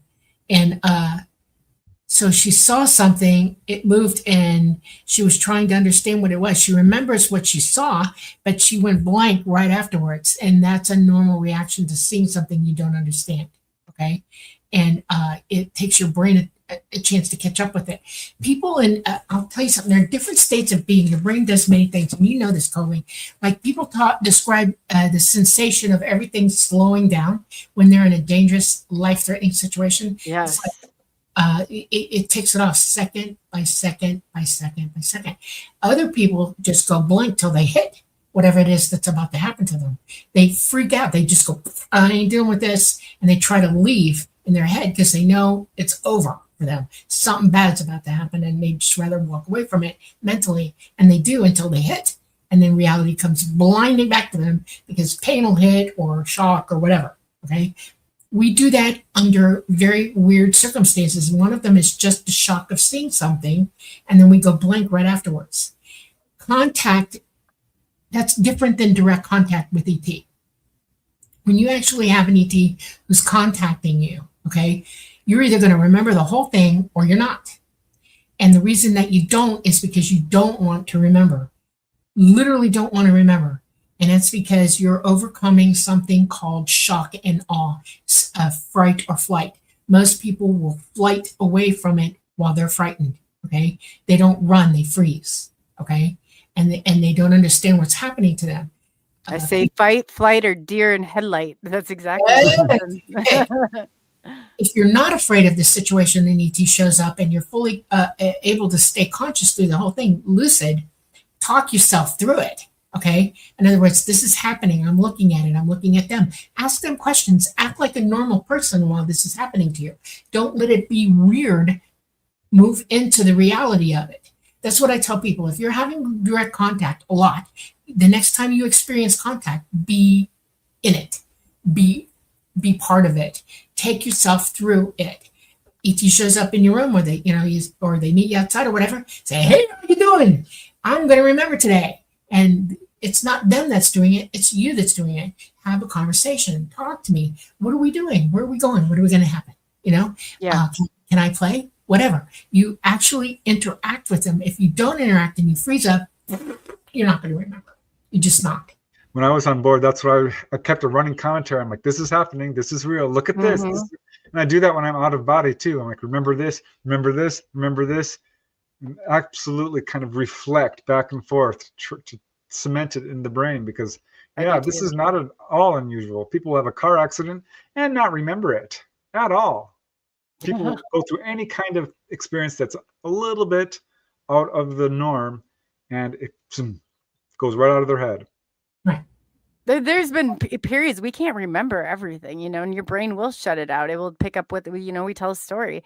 I always say, like, I drove when a guy died while driving the car, and we went through a corn. I was a kid, and I remember I didn't scream. It sounds crazy. I looked around, but time slowed down. Yeah. And I remember I just accepted everything right then and there and just watched it like it was slow motion. I'll never forget it.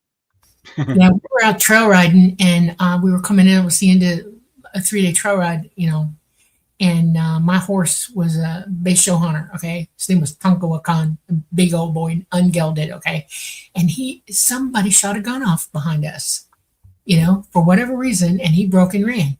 I couldn't control him. He had the strongest neck of any horse I'd ever owned in my life. I couldn't rein him in. I couldn't bring his head down. Nothing. So I said, okay, I'm just going to stay on his back. I'm a good horsewoman. I can ride this out.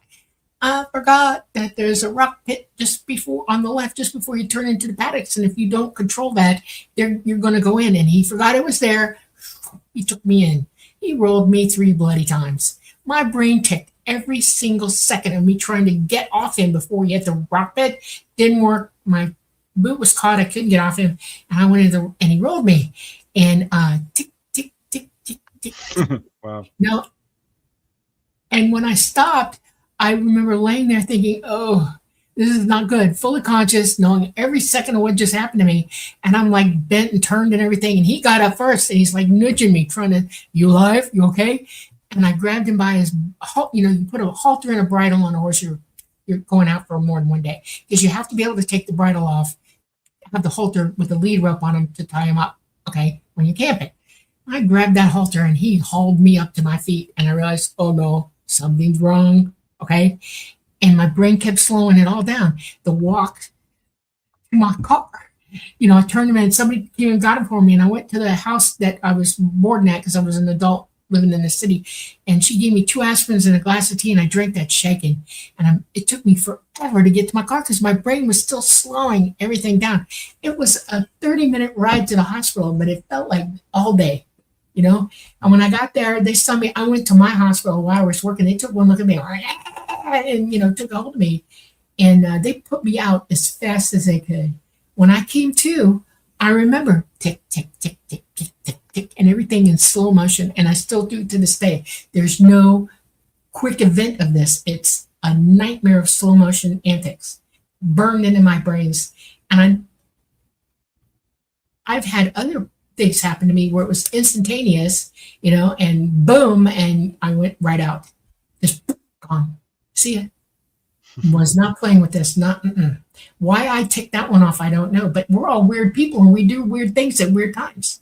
And it's an individual thing. It's just whatever moment you're in is how you're going to do it. You know. You don't know how you're going to react until you're in that No. moment. You really don't. I know I was listening to Bigfoot Michigan Robbie's in the chat, and he was talking. He's like, man, after his experience, he's like, it was for him encountering Bigfoot was so traumatizing. He's like, and people are asking me why I didn't take pictures or why I didn't, he's like, sitting there shaking. Really, seriously, yeah. I've had a camera in my hand when ETs are around, and I haven't done it either. Okay? I dropped mine the first I had to time. deliberately get the film that I got. I had to ask for it. Point blank, plan it out. Heck, I mean, it's like, well, I had a camera in my hand. We need to wear a band with a camera. You know how you put cameras on your animals? We just need to walk around like that. Yeah, we all have, what do they call, GoPros on our forehead? Yeah. Like some of the stuff, and you don't, like, I just remember the one I first encountered is just slowly crept over to me, and it was huge. I mean, measured it to be 50-foot diameter, and I didn't know what to do. I just stood, and that camera dropped to the ground, and I just braced myself, and it came from 1 mile, but it was like slowly creeping over, and I was like, man, this is the biggest.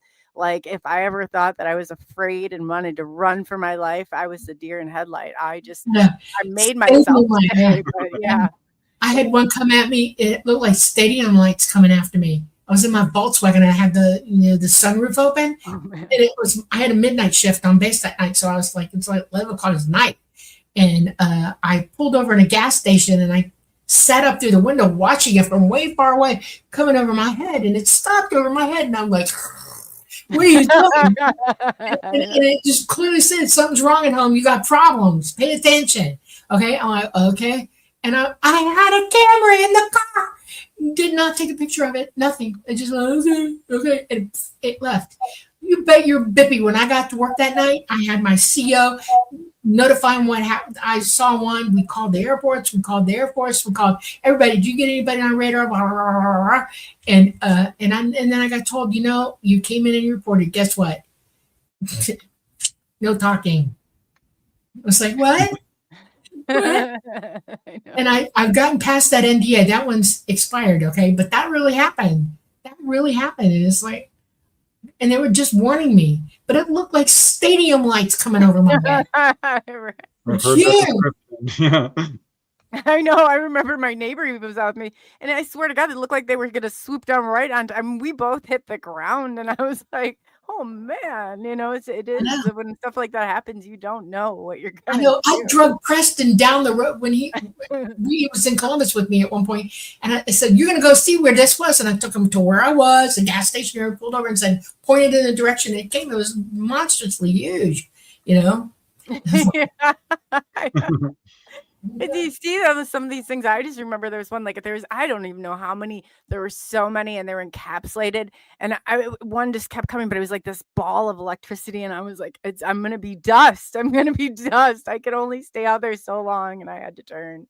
That was about the only one I've ever ran from. But yeah, maybe it doesn't know that we're not a good combination, because it just looked like this electrical ball. But I'm telling you, I was going to come down, and we wanted to meet. And I was like, I got to go. I'm sorry. Really am. But yeah, those moments they're intense. They really are. When I was a kid and I wasn't arranging everything properly in my head, I wasn't a constant awake as a small child. And they'd come down, I'd be in the field somewhere, and it would chase me because I'd run. It's like, no, not today. You still get me, pull me up. And one time I ran in the barn and got up into the loft. Got me anyway. It's like, okay, fine. Okay. I know. And you really don't realize until you get through it. And it's like such, I mean, you can't just tell anybody about this. It's like, you just, you sit and it's just like, whew. I told one friend of mine, and that was the end of that. And forever I got rest. Yeah. Oh yeah. My friends, they got so freaked out they wouldn't even look up anymore. They're like, did you ever think you saw too much? Did you ever think did you ever think this? I mean, they really got afraid with all of it. Really. Because you start calling them down, and I mean, you're connecting. That's the way I feel anyway. It's like, bringing them in. He had 92, right? Right after 4th of July, right? Oh, yeah.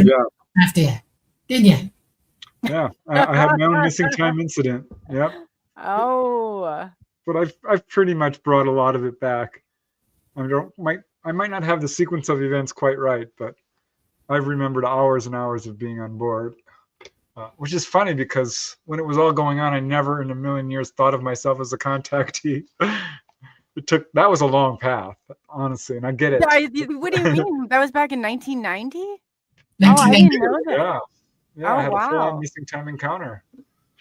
I didn't know that. Yeah, and going back all the way into childhood, there was a few things that happened.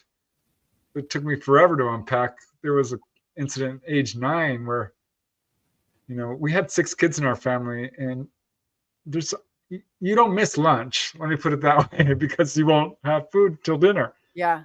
And I was so mad because everyone had eaten lunch without me. I'm like, I was in the room. They're like, no, you weren't. I said, yes, I was. No, we went in there. We looked for you. We called your name.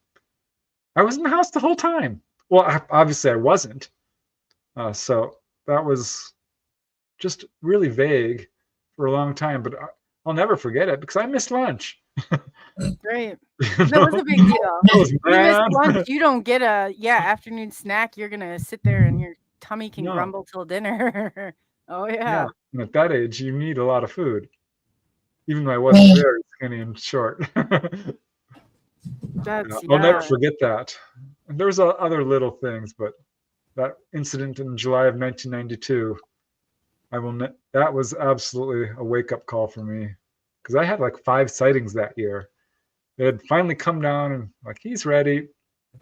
And that's when I really started writing big time as well. So in terms of UFO stuff. So you think that you had all that going on and you just didn't want to admit it, but it brought you into doing what you do? Because I mean, I bet you have a library. How many books have you written, Preston? 32, soon to be 35. Wow. That's an astronaut. I mean, that's like a library. I mean, the 30, that's, and you're not just talking like a little kid story. I mean, we're talking, these are real, and you've written some absolutely, I mean, you've told a lot of people's stories and given a lot of people that to get that out there, which is great. Right. It's amazing. Dolly, can you ask her, I'll see Angie's question? Because yes.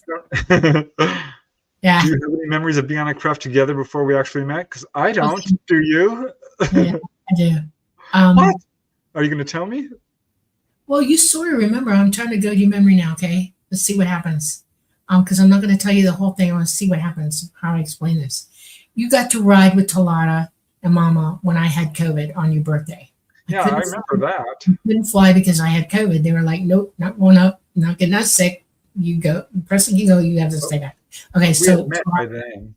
Yes, I know. But before that, just before I met you in MegaCon, on your, we met in, was it before or afterwards? Yeah, it was before your birthday, 2021. We did pick you up, and I took you for a ride. I flew you, and I was kind of hoping you'd remember, and you sort of do, because you confuse 2 incidents as one, and it's not. It's 2. I did fly you.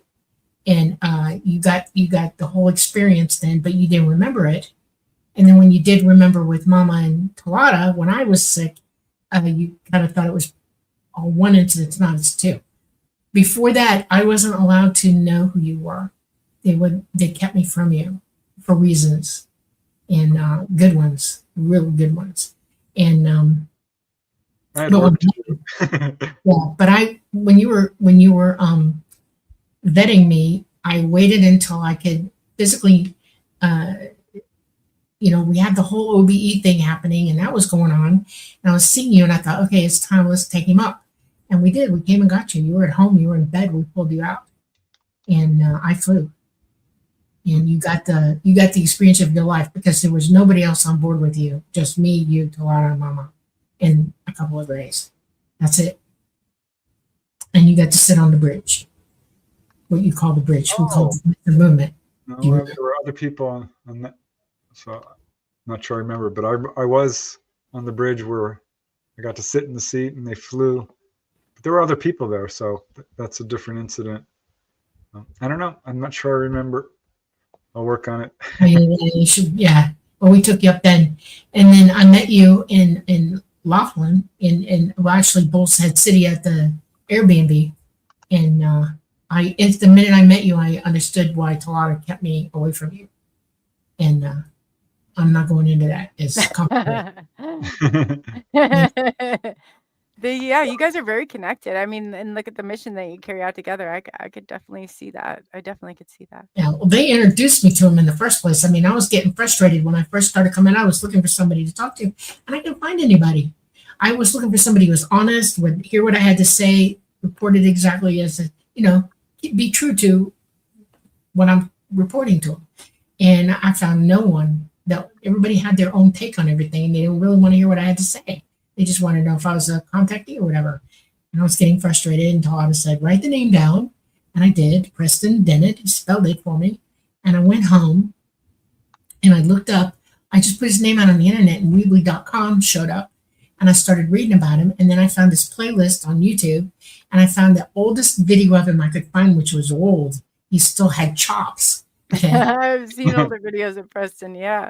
And it was doing the healings thing. It wasn't MoveOn, it was somebody else that he did it, something in LA. And I listened to the whole thing and I went, whoop, there it is.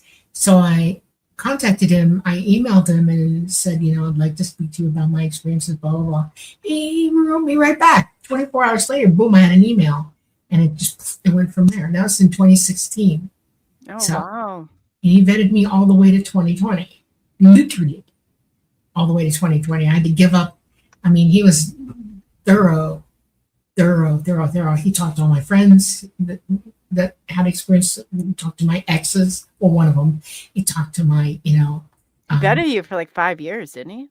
Yeah, 6. 6 years? I knew it was lengthy. I've heard him talk about it before. Yeah.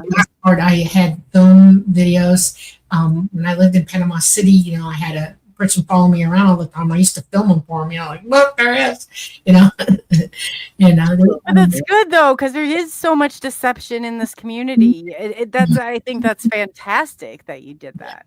And then he experienced it. Go ahead. Yeah, it wasn't because I didn't think she was real. It was because her experience was so extensive that it was like, my goodness. I mean, I knew right off the bat, really, after she started sending me some stuff, and you started by sending me little voicemails, and I'm like, oh my gosh, okay. But I had no idea how extensive it was, and I still get surprised. So yeah, I got a lifetime on. Yeah, you don't always remember. It's like, man, I all of a sudden, like, even my child, like, it'll pop in. I'll tell him something. He's like, you've never told me that before. You can't, you know what I'm saying? All of it's not significant at the time, or all of it's, I'm sure, because you have had so much of a lifetime, Dolly, connected to this, especially being conscious. I know. He got medical records from me too. And then since then, he's seen my DNA and stuff like that. And, I'm letting him he has full access now, real full access. So, but, I was able to prove to him that I had a hybrid child. And I had at that time I was 58 and I had one. Okay. And they found out I was having surgery. I had so much damage to my teeth. They had to finish. They said, you're going to get false teeth. You have no choice. No choice. Okay. They have to come out from all the damage, And I said, okay, fine. And they were pre-oping me, everything. They did all the blood tests. And the doctor called me and she said, you're 4.5 months pregnant. Did you know that? I was like, huh? What? Are you sure? She said, watch. She sent me the reports. And I'm a nurse. I can read this stuff. And I'm like, oh, crud. So I'm like looking for Talata in my head. You need to show up right the heck now. Now. Now. And he did. They showed up and they brought me aboard. And I said, fix this because I have to have this surgery before kidney transplant. Okay. Because I had been poisoned. And he was like, okay. They wanted to see how far I could go, whatever. And yeah, it's a female. It's a daughter. I named her Sophia. And that freaked me out. Well, I have all those records, those medical records, and I sent them to him. And he's like, oh my God, look at that. You're 4.5 months pregnant at 58. And then you had surgery. because they would never have done the surgery if they hadn't have fixed it so that I showed negative the next day, which I did. Wow. And it was a weird situation with that too, because there was this huge thunderstorms rolling through. The power went out. I went to the doctor to get the test done. I had to prove it and to them. And we were in the bathroom with the flashlight.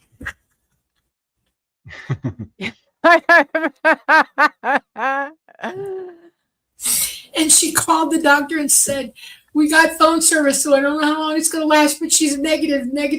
I'll send you the stuff in the morning. And she said, okay. And so I had my teeth pulled out. And Wow. yeah, see, these are not real. And yeah, it was majorly traumatic for me. And then I had another one right after that, about a year and a half, 2 years later. So Wow. yeah. That would be traumatic. That would be You know, horrible. I Yeah. know. I have all my reports from being fertile up until then. My daughter went with me. They thought I had an ovarian cancer going on Oh, wow. before that. And I went to the doctor, and my daughter came with me because she was terrified for me. And, you know, they're doing the sonogram on my ovary, and she looked me dead in the face. I was like 56 then. And she said, are you on birth control? And I said, no. She said, you need to be right now. And I said, why? She says, look at this.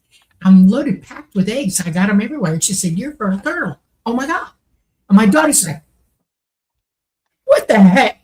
And I'm like, excuse me? I said, that's what you saw on an x-ray, that you thought I had ovarian cancer? And she said, well, apparently your ovaries are loaded. And I was like, oh, geez, thank you so much. And she said, I'm writing you a prescription for the pill right now. And I said, I'm not with anybody. I don't need it. And she said, I'm writing it for you anyway. Get the bloody things just in case. I was like, okay, fine. So, and then at 58, I had one. And then at 61, I had another one. So, yeah. And I have two before that prior when I was younger. So, yeah. Is it? I thought 30 was like, you know, I was about 30 when I had my child, but like that, I know it's, I guess, just right around that age. But I freaked them all out. I could not believe I was that fertile. I had Emmy, my daughter, at 32. Wow. So, yeah. Yep. And that's a lot of hormonal stuff too. A lot of, I don't know. regulation. I never missed unless I was pregnant. Let's put it that way. Yeah, I never missed. God. Yeah, I know. It's weird. Spiderbite was wondering real quickly. It was during an ET pregnancy that you had, right? And they wanted they wanted a negative, and it did a lot of, which I've heard of before with that. Yeah, they brought the baby out and into their care, and they did something to me that got my hormones stabilized so that I could get the negative, and so I went in and had the surgery.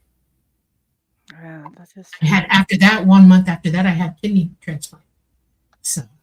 Wow. Like I just remember being on so much antibiotics in the surgeries. They do so much to your immune system. I mean, it really drags down. I don't know. I did really well. I had been without kidney function for over a year, and so when they put the kidney in, it was a live kidney transplant from a really good friend of mine. She matched me. She was like 97.4% match with unrelated. That's serious stuff. And when they took her kidney out, and it went into my body within 5 minutes. And the minute it went in, they said it started working instantly. And when I woke up, I knew I was okay. This is over 9 years ago now. And Wow. I'm good. So Yeah. that's in it. Definitely. Yeah. I really appreciate you guys staying on and doing this. We'll have to come back and talk. I mean, would you be willing to talk about that? There's a lot of questions in regards to the hybrid children. I know it's probably a tough. I'll say real quick, I got 4. I have Lloyd, Alexander, Sophia, and Janet. 2 boys and 2 girls. So. Do you communicate with them? Yes. Still? Well, not the 2 younger ones. They're still young.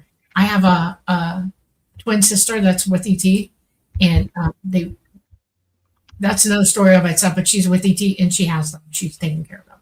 So. It's hard, isn't it? I bet that separation's really hard. I'm okay. It's for the good. There's a different understanding, yeah. But like you said, a lot of this, I love the fact that you've been through that training program, because that's a lot of what I saw too, and a lot of what I attributed it to. So it really kind of brings confirmation to the experiences I had, how it just, it seems like you go from one and then one's build upon the other. And I know that it's not always easy, and you definitely go up, but it's good. This is great dialogue to have. I mean, this is great conversation to have with people, and there's so many different, takes, but you have to appreciate the work and the message that you guys have taken to the world, because I know that it gets we're in energy right now. We are in the middle of a giant something coming at us. Okay. And everybody just has the right to know the truth.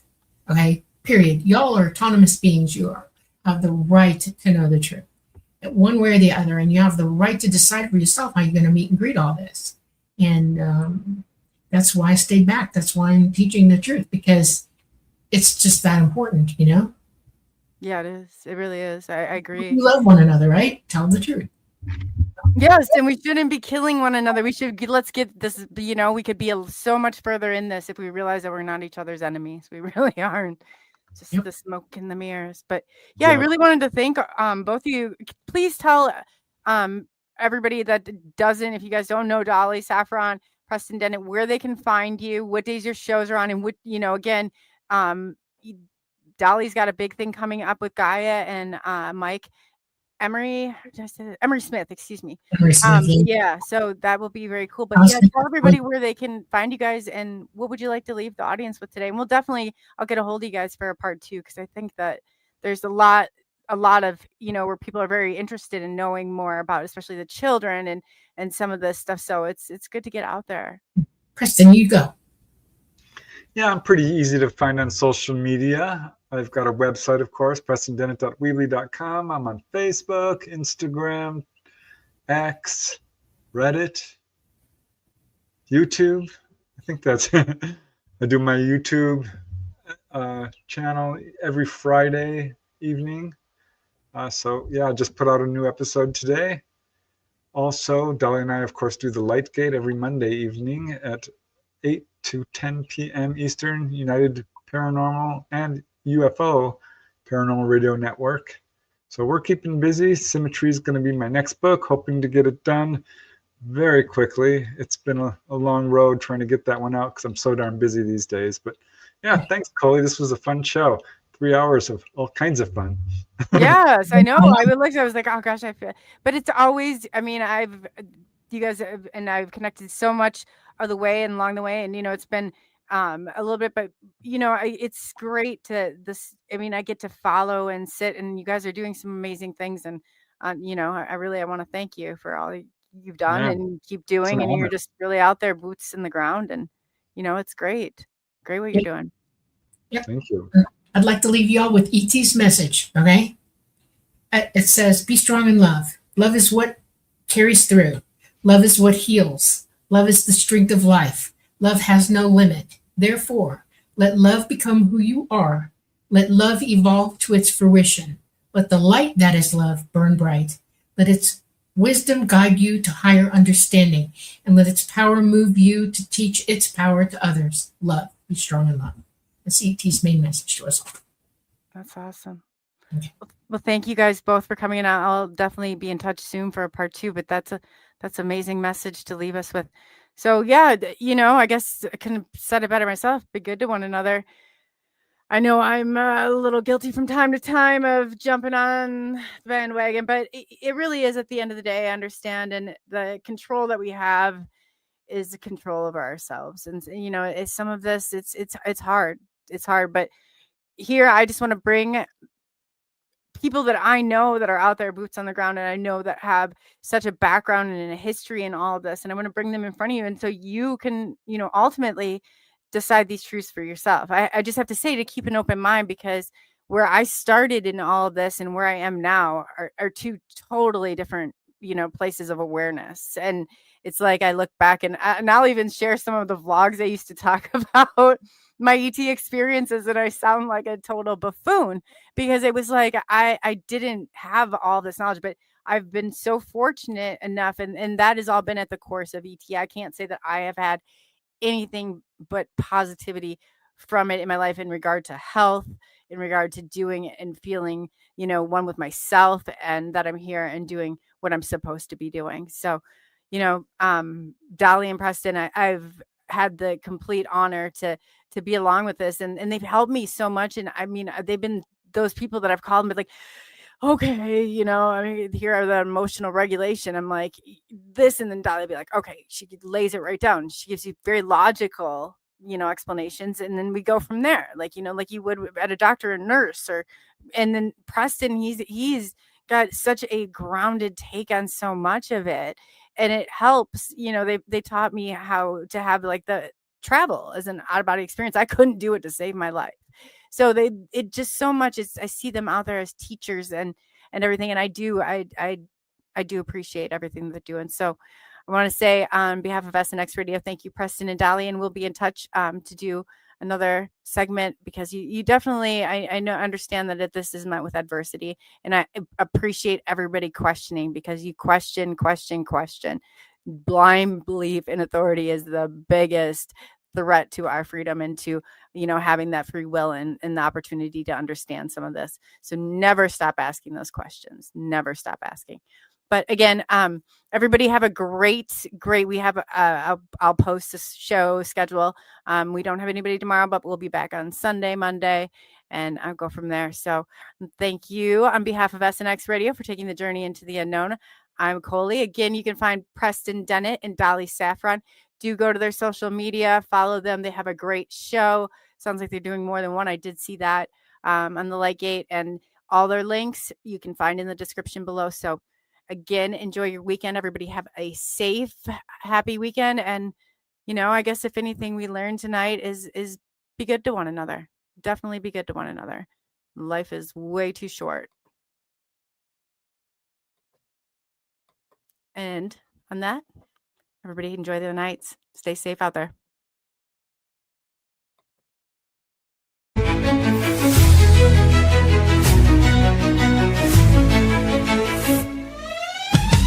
Unraveling the mystery, secrets in the night.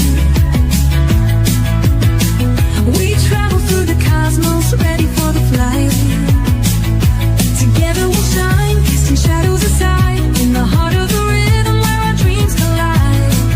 Join the Sub-Nation Next Quest, the truth is our guide. In the vast expanse, it's where we reside. Hands up to the sky, let the bass ignite.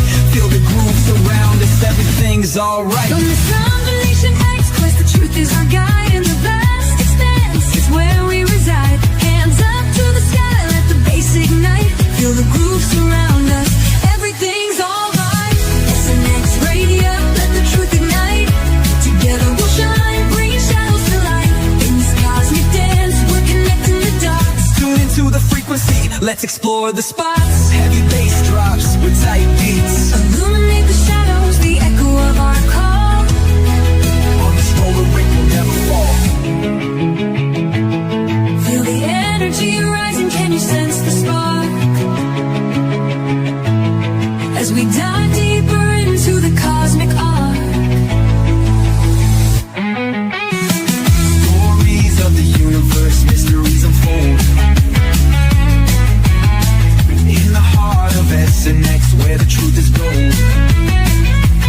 Every note we play, every line we write, crafting our legacy, shining ever bright.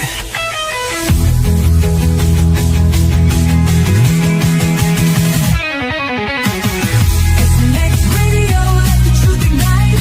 Together we'll shine, bringing shadows to light.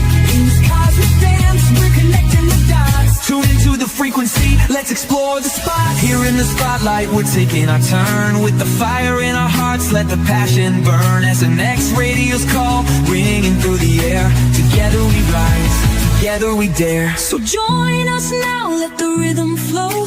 With SNX Radio, we're ready to go. Unraveling the mystery side by side.